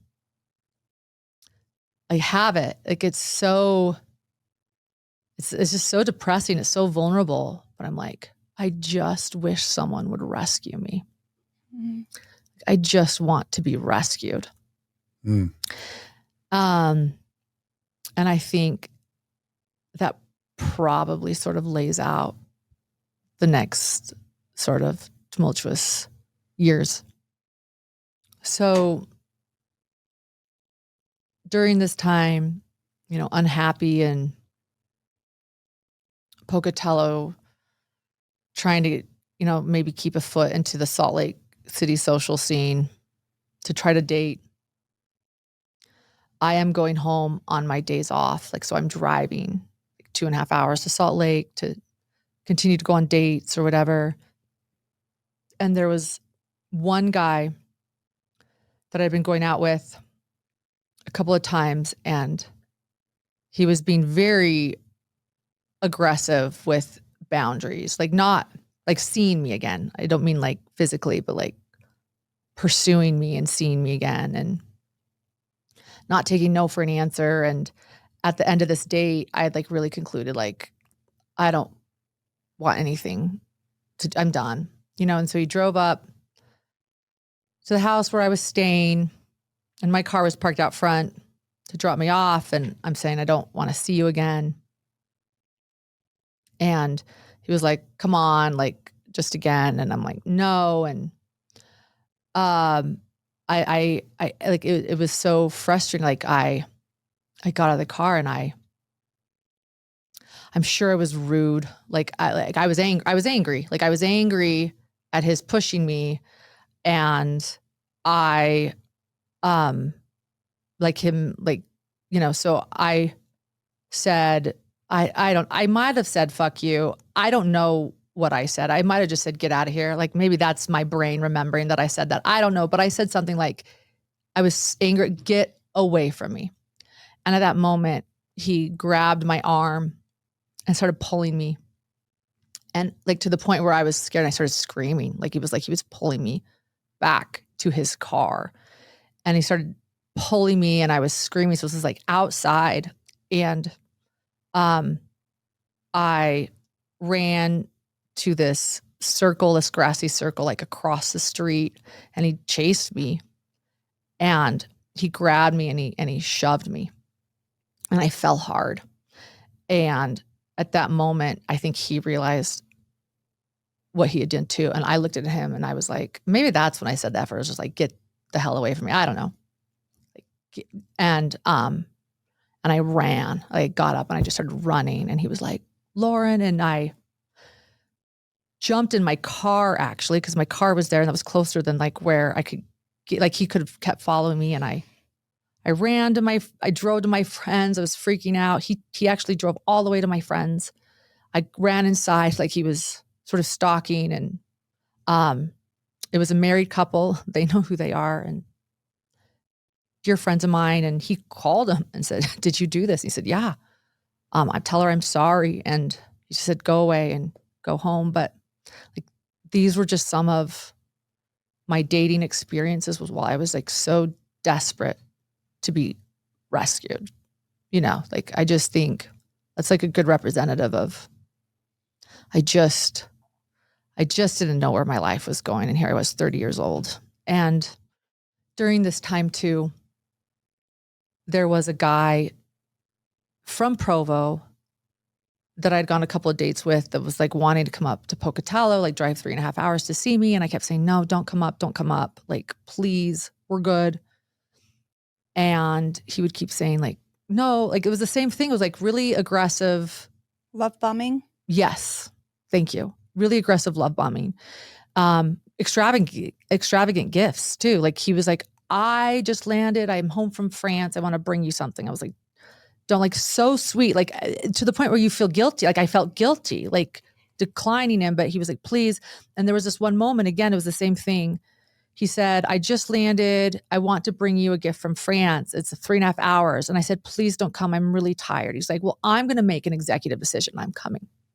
And so I wrote him an email and I said, I will never have feelings for you. Do not come. And at that moment, he called me upset and he said, I'm so sad. I heard you, but can I just come up for some closure now? And at that moment, my heart felt soft for him. And I was yeah, you can. And that was the beginning of a tumultuous 3-year relationship of ups and downs with this man. And a lot of love bombing, a lot of push and pull a lot of like when he was in, I was out. And so then I'd be like, okay, I'll date you. And then he would leave. And I didn't know what that was. Like to me, as a Mormon woman, I'm looking it up as what all the prophets and apostles are talking about, men who can't commit. So I'm just like thinking like, okay, this is another man who can't commit and he's great and he's so in love with me when he's in love. But the moment I'm like, okay, let's do this, he runs. But we're long distance the entire time. And he's saying like, you have to come to Salt Lake City to date me. Like you have to come back to Salt Lake. Like this is never going to work.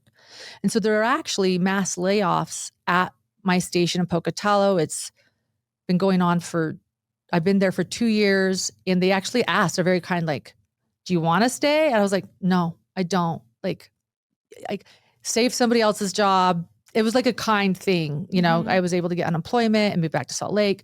And I was like, okay, I'll move back to Salt Lake now and be with them. And the moment I moved to Salt Lake, he was like, you know what, I'm out. And he moved to Arizona. And so at that moment, once again, I've left this job for a man. I don't have a broadcasting job. I'm in Salt Lake City. He's left.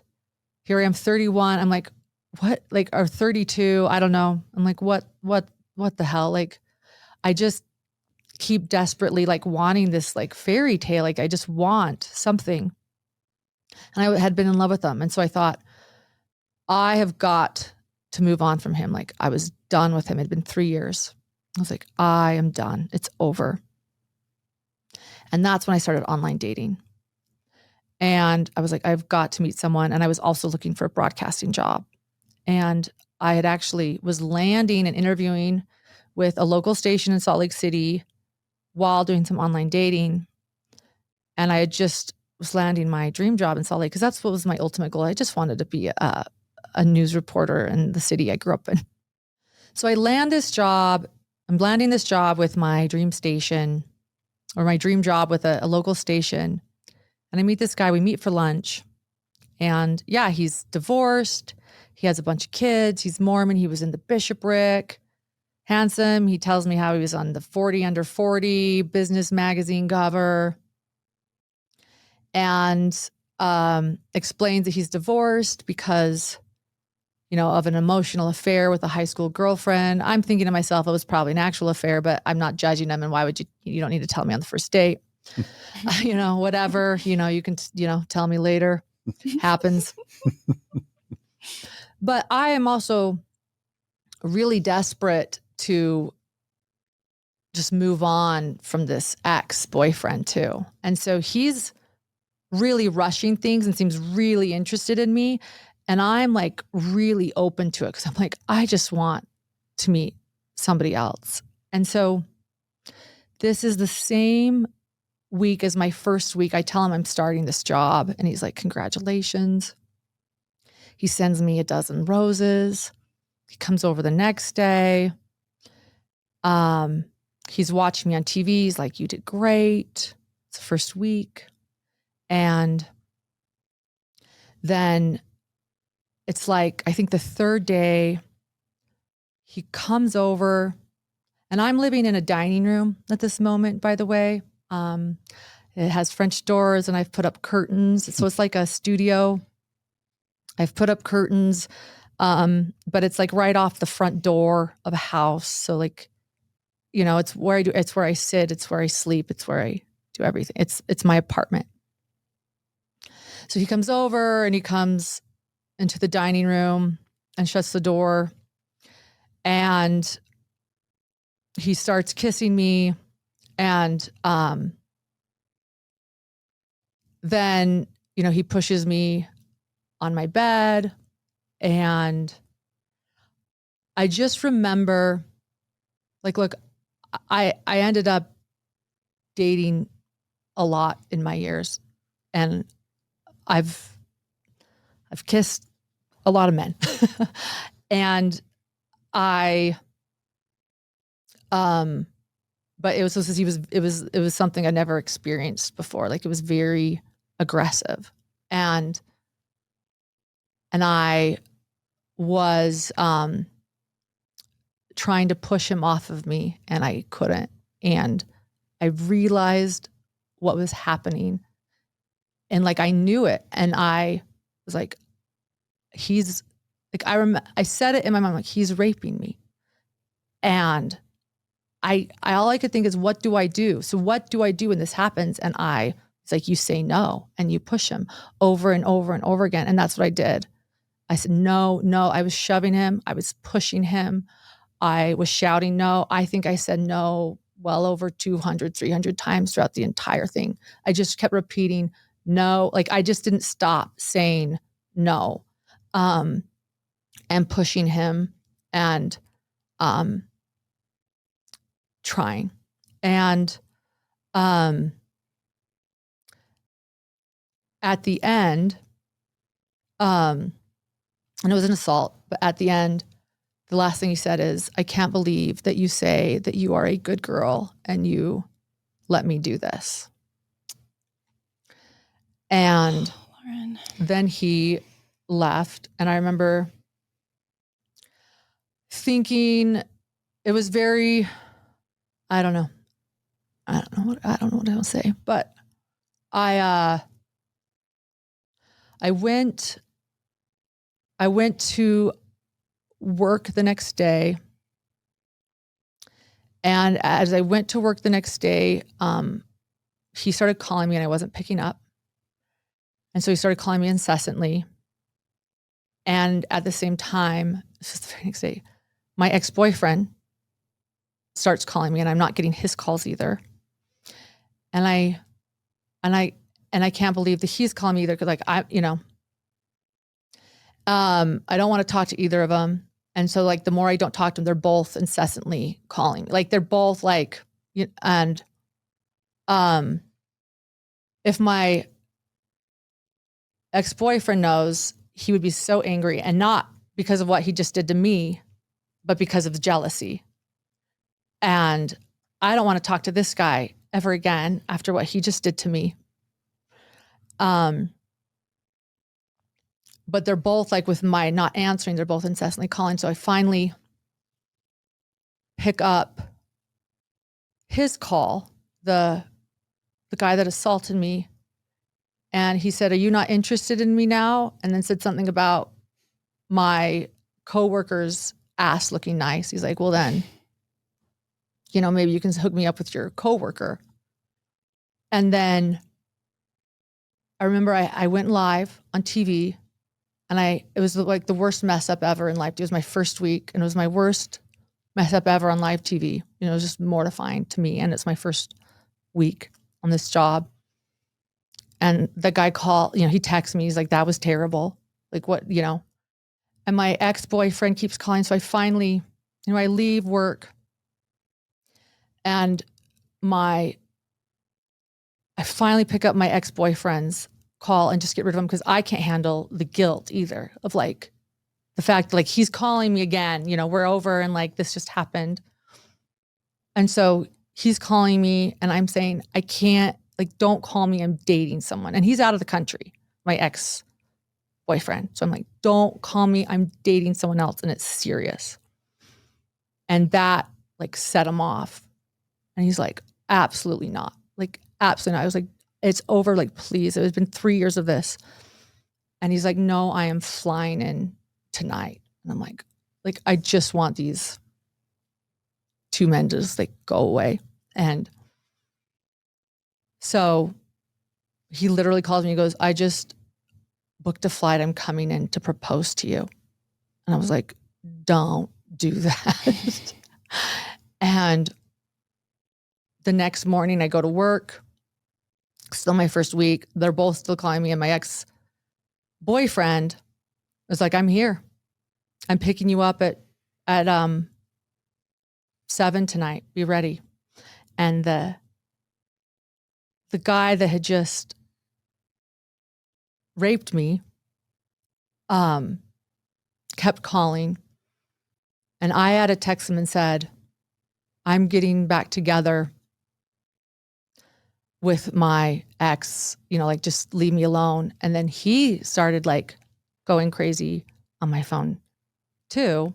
Like, it was like crazy. And then he started panicking, I think, because I think he knew that I don't want to know. It was just like the most overwhelming moment. So that night, a limo driver picks me up at 7 a.m. And so I throw out PM or AM? 7 p.m.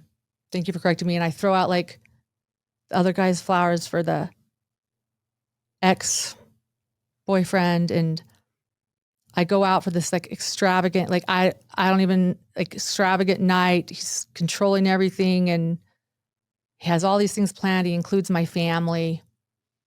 And he proposes to me that night. And then the last thing, like he likes like taking me to all these places. The last thing we do is arrive at this restaurant at like 10. And I have a ring on my finger and our families are there. And then I have friends that are like, what are you doing here? And they're like, you have a ring. I'm like, I know, like I just got engaged. Like, so I went from like, It was the wildest moment. I'm like, yeah, I'm engaged. And at that moment though, because of what had just happened with that other guy, like I just was like, just get married. Like, I just need to get married. Like, I just need to marry this guy. And that like made this situation better. Like, I was like, this is better and safer. And I don't want to deal with like, so it was like all of this like accumulated to like, I think when I look back, like why I said yes. And like, I just think there was a lot going on. And my dad was behind bars at the time. Like there was still. So anyway, he flew away right after proposing and I planned a wedding long distance on my own. And this is another beautiful thing about the village and the community. Like I had no family, like I had no money. And my ward family, my home ward family that I grew up in, this ward that we talk about, they came together to give me a wedding of my dreams. Like,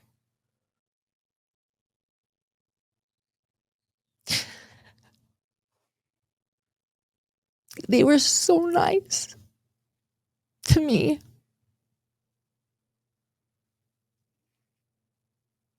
Like, I had a fairy tale wedding with like no money. And they were also like this is like something I love about Mormonism too. Like they were all worried about me. Like they had heard that like maybe this isn't like the right relationship for Lauren. Like there's something going on. And I remember it was my visiting teacher from that ward that was like, can I take you to lunch? And I picked her up and I actually said to her, like, I don't know, like he can be a little bit selfish and, you know, like he knows that I don't like the temple, but he's demanding that that we do like a session before we get sealed. And he's upset that I would never want to do that. And she's like, that's a red flag. And so she like gets her husband and they're like, Lauren, like if you cancel this wedding before you do it, like everyone that participated in this will be okay. Like It's okay. But I tried to break it off before, but I went forward with it and I married him and we got married.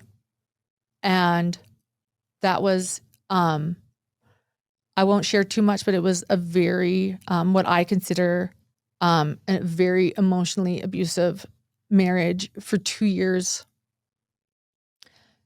And I won't share too much, just like a couple of things. I just want to say too, like after my ward family, like gave me the most incredible dream wedding I could have ever been given, there was a lot of shame too. And so I didn't reach out to people. I didn't finish thank you cards. I just kind of hid because I think shame keeps us hiding. Like I was so ashamed that like they gave me that kindness and then this is the situation. And so I just kind of like isolated myself. And I remember like I had nowhere to live. I didn't have a family. And so like he had flown out to like move in somewhere in Boston. And I was going to go out and meet him. So I had to live at his grandmother's house for like a month. And again, I had quit my job once again. So like he didn't want me to have the career. What mattered was his career.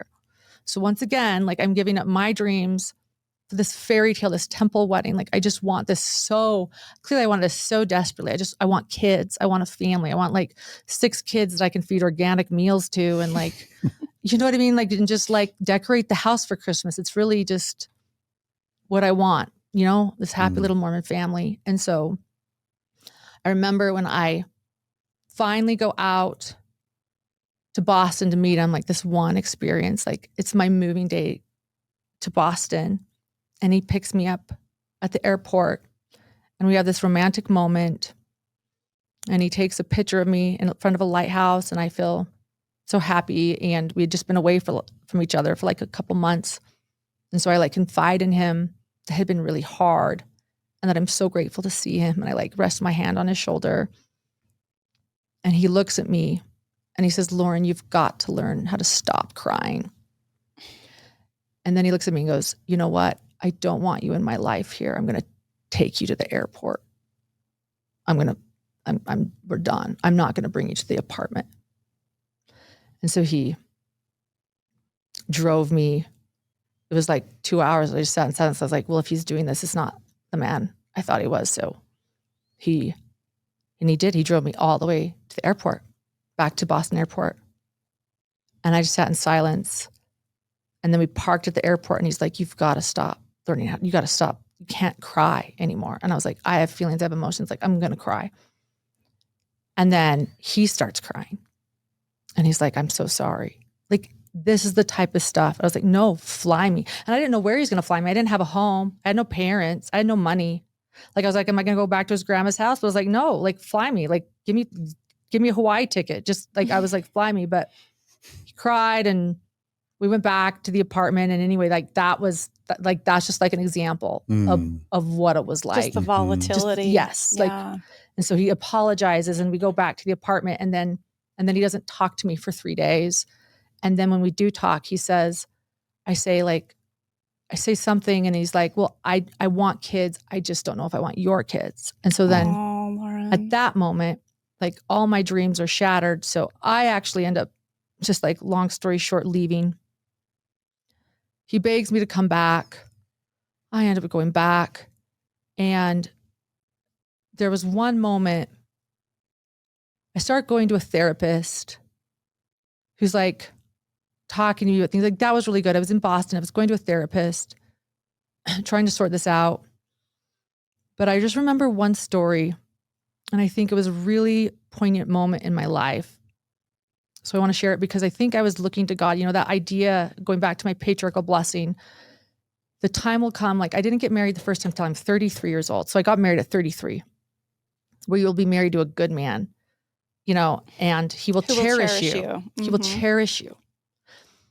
And I just wanted to feel cherished. And like I said, like, I feel like God, I was always relying on God to love me. God gave me my unconditional love. And I thought then my husband was going to give me this unconditional love. Like, this is where, like, maybe that, from God to a husband, like, he's going to love me. He's going to cherish me. And I kept trying to figure out, like, do I leave? Do I go? Because, like, there's so many mixed messages. If 2 people love the Lord, then it has to work. And he was very, very religious, very strong in the church and the rules and being LDS and a return missionary. And so it was like, or if something's broken, you fix it. Or my grandmother stayed with my grandpa, who was very difficult. She was a saint. Like, there's so many cultural lessons, like, you forgive and you forget. Like, there's so many cultural messages, like, marriage is hard, well, how hard? Like, I didn't know. I had no parents to ask what was going on. I had my mother, but like, she was struggling, she was fragile. And I remember someone from my ward wrote me, again, my home ward, "Lauren, are you happy?" And I'm like, "I don't know." And like, telling me, "You should leave." Like, my Mormon ward family is like reaching out, and all my confusion of like, I can't break this like temple marriage. They're like, "Get out of there." So again, like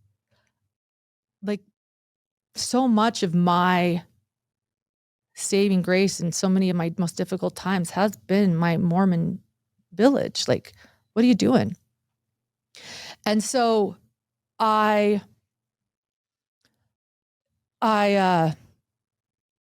this moment though. So I remember the therapist, I was working with he was a psychologist. And I was talking to him about my husband, and I was saying, well, if he is difficult or if he's selfish, like, doesn't he deserve love? Like, can't I figure out how to love him right?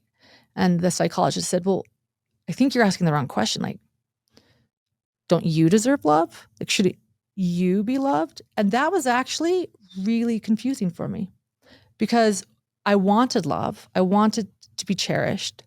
I wanted to feel love, but like deserving love was an entitlement. It was something I felt like I was owed or deserved, like, or entitled to. And there was like a moment like, actually, I don't know if I do. And again, like always relying on God for love. And so there's this moment where he was studying at the library and our car was parked further away because we were in some student housing in Boston. And it was Sunday. And so I needed to pick him up for church. And he never liked being late to church, ever. And I forgot we were parked so far away. So by the time I was like, crap, I'm going to be late. And as I go outside, there's a woman, I remember her, this was our neighbor Olive. She was older. And I rushed out and she stopped me and she's like, are you going to church? Yeah. What church? Oh, the Church of Jesus Christ Latter-day Saints. Like, what do they believe? I was like, shoot. So it was like this moment of like a decision. Like, I don't have time. I know. I'm like to be a missionary right now. I know, exactly. And I chose to be a missionary. And I talked to her for a little bit. Yeah. I was rushing to the car and I heard the phone ringing and I knew he was going to be angry that I was late. And I said, I'm sorry, I'm coming. There was someone I was talking to. I felt I needed to talk to her. And he's like, you can't be late. You can't be late. And he gets in the car and he's like, you cannot be late anymore. And I'm trying to explain myself because this is where I'm probably difficult or assertive. Like, I know I hear you, but hear me out. Like, I just want to explain myself.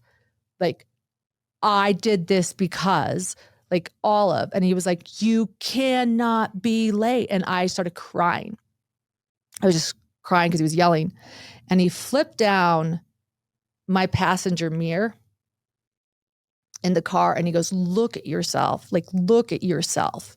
You are crazy. And I looked at myself with tears streaming down my cheeks. And I looked in the mirror and I said, I love you, Lauren. He goes, I go, I love you. And he goes, what are you doing? You are crazy. And I go, if someone needs to love me, it's going to be me. So I love me. And I think that was like a moment of just like, I love me. Like, I wasn't going to rely on God. I wasn't going to rely on some guy in my patriarchal blessing to cherish me. I wasn't going to rely on some guardian angel to come down and with the Holy Ghost and say, it's okay to leave. I loved myself. And that was like a moment for transition for me, like, that I'll never forget. And I wish I could say that it was right then that I decided to leave. It wasn't. But I did get reached out to while I was living in Boston by an old producer friend of mine from Salt Lake City who said, hey, are you looking for a reporting job? And I was like, I don't know. And he was like, well, I'm moving to Boise. He was a producer. He's like, I'm going to start as a reporter. So they're looking for someone. Would you want to come? And the last place I wanted to go back to was Idaho. I was like, really? This is my life. I'm now I'm 34 and married and in a bad marriage and, in a beautiful city. And I've got to go escape back to Idaho. And I said, yeah. So I had a Skype interview and they were so kind. They were like, my husband was actually graduating in 2 months and he didn't have a job lined up. So I was like, so there wasn't like, I'm leaving him. It was like, well, he doesn't have a job lined up. We're destitute. We're going into debt. I have nothing, so maybe I can do this and like have this like place where we can go. So anyway, I get this job in Boise. I tell him, he's like, so you're leaving me. I'm like, I'm not leaving you. Like, it was just always like, I'm not leaving you, da, da, da, da. Long story short, I end up in Boise, Idaho, married and alone, hoping that he comes because he doesn't have a job and he's actually like couch surfing, but he will not move to Idaho. He will, his future, he says, is not in Idaho. So he's instead couch surfing with friends in different states. But, you know, I set up an apartment for us, but he never comes to Idaho. But in Boise, Idaho, I started reporting again. And it was like one of the best 2 years of my life. So Boise was like the best move for my career. Like they valued me and they cherished me. And I actually genuinely cherished myself. Like I knew I was a good reporter at this moment. I had had enough experience and tools in my tool belt to like jump back into broadcasting, and they valued me in a way that I wasn't valued in my marriage. It was like really empowering, and they were giving me the top stories and making me their lead reporter, and it was a beautiful city. You know, it was not what I had expected. I love Boise. And so, I met good friends at work, and I finally had my own bachelorette pad on accident. It wasn't supposed to be. I you know, got it for, you know, a married couple, but I finally at one point put away our, you know, our wedding photos off the wall because I realized he probably wasn't coming. So it was also sad. It was also very sad in that sense. And in order to numb that pain, I would come home from work and just watch Dateline episodes. Once again, true crime. I was able to finally tell Keith Morrison in person, Keith, you got me through my divorce. He's like, I'm glad to hear that. But I was still waiting and hoping. It wasn't completely sure because he would come in occasionally. When I wanted this divorce, he would say, we have everything to gain and nothing to lose. It was very confusing. And not to mention, you know, I was like nearing 35. I wanted a family so badly. So I just kept clinging to this hope that maybe everything could come together. But during this time, I finally was deciding to make the decision to divorce, and I was becoming more and more sure in my decision.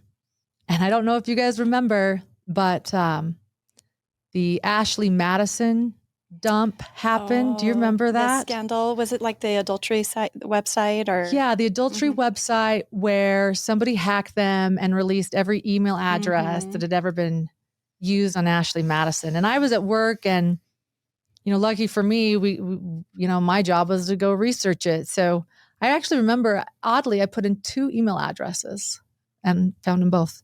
One was my rapist, and the other was my friend's husband, who I just sensed was cheating on her.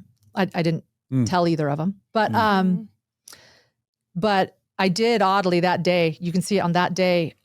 I like clearly was trying to process something after I found him, like with the first email address, the guy that assaulted me. I reached out to him. Oddly, I had that, like, hey, and he wrote back.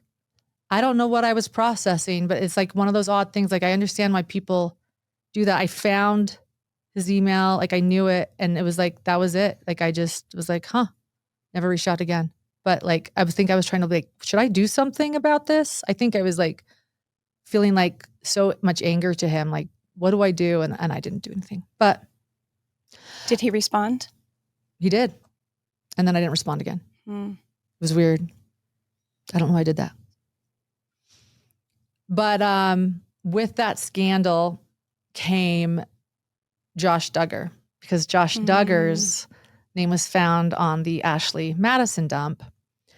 And it was, you know, just what it was. And I think it was of interest to me at the time because of where I was. Like, here I was being a godly woman, trying to be a wife, you know, and here is Josh Duggar, who's clearly getting on a site to purposely cheat on his wife while professing family values. I don't know. It was just sort of something for me. I was thinking about it. And there was a woman named Jessica Kirtland who wrote about it on Facebook. And she, a mother. And she has no idea how much she inspired me and how much I needed what she wrote. So I was like, just having the hardest time pulling the trigger. I mean, I also didn't have any money. Like, I didn't even know how to get divorced. So like, it's not simple, but I was just so sort of frozen. And this woman wrote this, and I've never forgotten it. And I would just like to read it because I think it was like the final thing I needed to read to say, I've got to get divorced. And so I'm actually reading this from a book of mine. I wrote a memoir about this kind of point in my life. And so I'm going to read it from my book. She says, I know that everyone is laughing about this Josh Duggar story. Oh, a Duggar on Ashley Madison. It's so rich. I wish more people would talk about Anna. I normally keep things light on Facebook, but let's talk about Anna, his wife. Let me tell you, Anna Duggar is in the worst position she could possibly be in right now. Anna Duggar was crippled by her parents by receiving no education, having no work experience or life experience for that matter, and then was shackled to this loser because his family was famous in their religious circle. Anna Duggar was taught that her sole purpose in life, the most meaningful thing that she could do, was to be chaste and proper, a devout wife and a mother. Anna Duggar did that.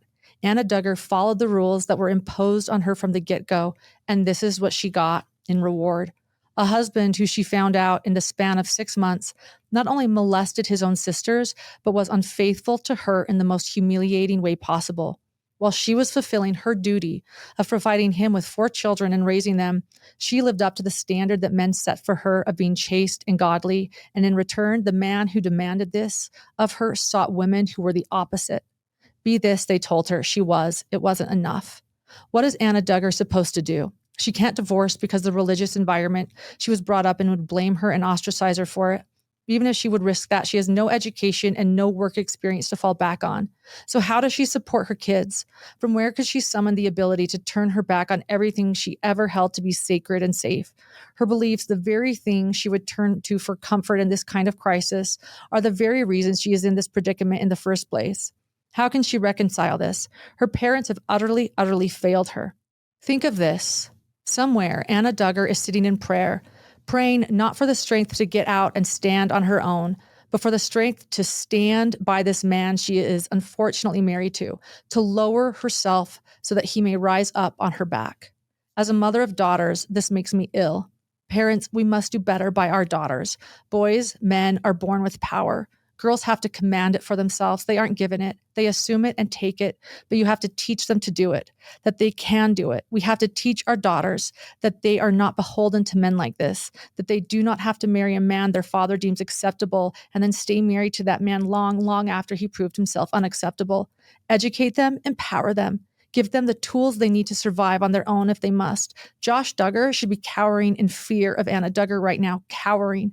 He isn't, but he should be. He should be quaking in fear that the house might fall down around them if he's in the same room as she. Please instill your daughters with the resolve to make a man cower if he must, to say, I don't deserve this and my children don't deserve this. I wish someone had ever, just once, told Anna she was capable of this and that she knew she is. As for my girls, I'll raise them to think they breathe fire. Now, I want to clarify, many people have different opinions about Anna Duggar today than they did in 2015. So take that for what it's worth. This is 2015 before everything else happened with Josh Duggar. But what that meant to me at that time gave me the resolve to get out and to get a divorce. And that was just, that was it. And I was ready and I made that decision. You spoke so often of hoping to find somebody to rescue you, and then you rescued yourself. And I find that really inspiring. Thank you. It was a very scary time, but I also remember thinking, like, as much as I wanted children, there were a few things I had to decide. if I ever did have children or daughters, that I just always wanted to raise strong daughters. It was like a dream I always had, to raise strong daughters. I would never be okay with them staying in this marriage. And then I also had to make resolve that I might not ever have kids at this moment too, because I was 35 and it took me that long. And so I had to just decide, like, yeah, I was on my own. I was going to do this. I was never going to give up my career. So that's what that taught me too. Like, I will never give up my career. I will go get a career. I will be okay. Yeah. But it's time. So that's what I did. So beautiful, so powerful. I'm so grateful you're willing to share such vulnerable things. My only quick thoughts, just to kind of share perspective, is you were really trailblazing in a way. You wrote in your outline that you kind of internally identified as a feminist as a child. Yes. And what that often means is career-minded, at least envisioning yourself being more than a mom and a wife, potentially, right? Correct. But Mormonism, historically, Orthodox Mormonism, just isn't set up for a girl and a young woman to naturally slot into a career. Correct. So you're fighting against so much current. Yes. And then you add to that, you talk about, being 31 and 32 and not married. To the rest of the United States and so many areas in the educated world, it's like, so Right. that's like, yeah, that's the time you start thinking about maybe Right. getting married, once you've established your career and once you have a way to support yourself, depending on what happens in your marriage, if you get married at all. But instead, and we've covered on Mormon Stories how many times Mormon women get married at 18, 19, 20, 21, 22 is late for a Mormon woman. Mindy, how old were you? I was 22. Yeah. Yep. Yeah. And I bet you felt like that was later than a lot of your friends. I was the last one of my core group of 4 friends, the last to get married at 22. And Margie was 22 and it felt late for her. And so 10 years, after an age that is considered late, you're feeling this incredible pressure, right? Mm-hmm. Trying to survive a man's world, like Utah, Idaho. Exactly. Right. This isn't, LA or San Francisco or Boston or New York, right? Right. So many currents you're swimming against, and then you're at your wit's end, and you kind of have been primed to think that you need someone to rescue you. Correct. And so in so many ways, you were kind of a trailblazer, and your journey was harrowing because the culture and the structure that on the one hand was always there for you when you needed it, with your wards and important people that you met through the church, correct, which were positive associations. The culture also was sort of a current that you were constantly fighting against, and that probably didn't set you up for success. Correct. In the path you wanted to follow. Correct. I think that had I not been LDS, I probably would have started my career at 21 or 22. And here I was, as you say, there's so many conflicting messages, and I would start and stop. And so, it was like one or the other. It couldn't be both, which is so sad. But also this layer of, it's incredibly late and I'm never going to find anyone, and I'm desperate to, that can't, especially for someone who's conscious and or sometimes a little anxious or fearful, that layer of I'm always late, I'm always behind, this is never going to happen. Yes.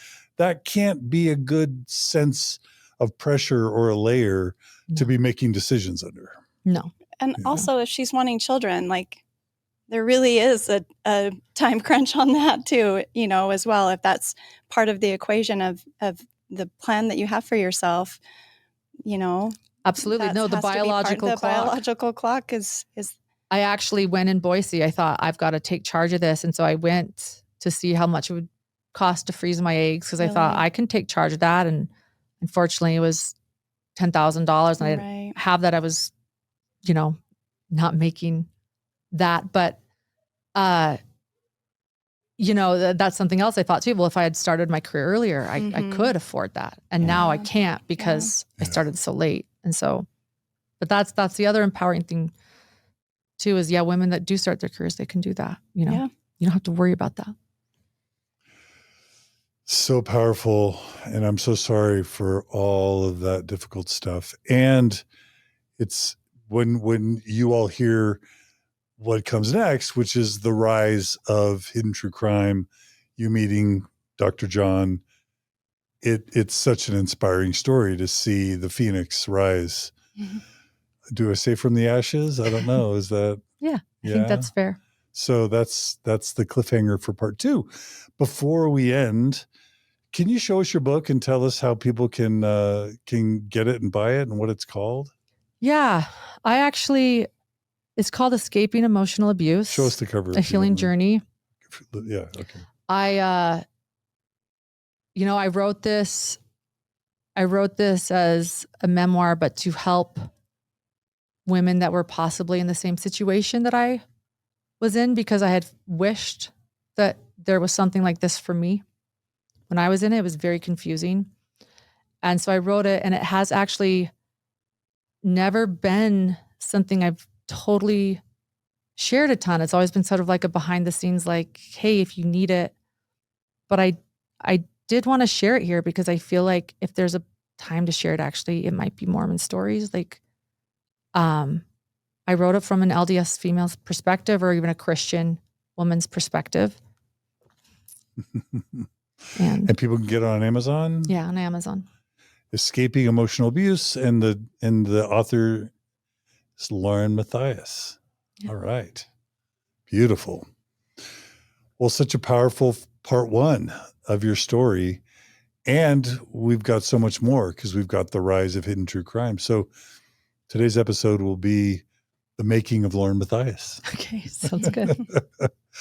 Mindy, it's been so lovely to have you as co-host. Thanks for having me, John. And thank you, Lauren, for sharing so vulnerably from your heart. We've spent so many hours in the studio together talking about other crimes and other stories, and it's just been such an honor to just sit and listen. And I really appreciate your vulnerability and just feel honored to be here. So thank you for the invite. Thank you, Mindy. You're welcome. And so many elements of your story make sense for why you ended up doing what you do, right? So it's been beautiful to see the making, what makes, the stories and the experiences that make you. So thank you. All right. So, if you're just a Mormon Stories fan and you're learning about Lauren Matthias for the first time, she's got a wonderful podcast and YouTube channel called Hidden True Crime that she hosts with her husband, Dr. John, and you can check that out. If you are a Hidden True Crime fan that happened to just come here to enjoy this story about someone that you know and love, thanks for coming to Mormon Stories. We would love to hear or read your comments. Please comment. Please, regardless of which camp you're in, please make lots of comments. We'll read them and we'll respond. Please subscribe to Hidden True Crime podcast. And also, if you get a chance, subscribe to this one if you're not subscribed already. How do people support your podcast if they want to support you? Thank you. Follow us on either YouTube or anywhere you listen to podcasts, Hidden True Crime. And if you do like Hidden True Crime already, actually a great way to support us is to leave us an Apple review, or also you can support us at patreon.com/hidden true crime, where we do bonus episodes. So I will just do behind the scenes weekly episodes with my husband, Dr. John. Yeah. And by the book. And by the book. Yeah. And then, of course, for those of you who don't know anything about Lauren or Hidden True Crime, she is for sure one of the world's experts, if not the world's expert on the Lori Vallow Daybell story and many other stories as well. She's been sought out by national news outlets and is constantly to report on hidden true crime stuff. So the next episode is going to all be about the rise of Hidden True Crime podcast YouTube channel, and all the insight and stories she's learned from the rise of that super successful podcast and channel, which I always say is now more popular than Mormon Stories. Is that true yet? You're always right on the precipice, so you're like passing me. I looked. And? It is true. She beat Yes. you. I'll take it. I love it. It's close though. You guys It's are close. It's but close. Yeah, that's exciting. It is something that you always bring up, and it finally happened. So you looked. I'm like, that's my homework assignment. I'm gonna check that before Mimi's I go prepared. to the studio. So congratulations Thank you. for your success. I'm thrilled. Thank you. Yeah.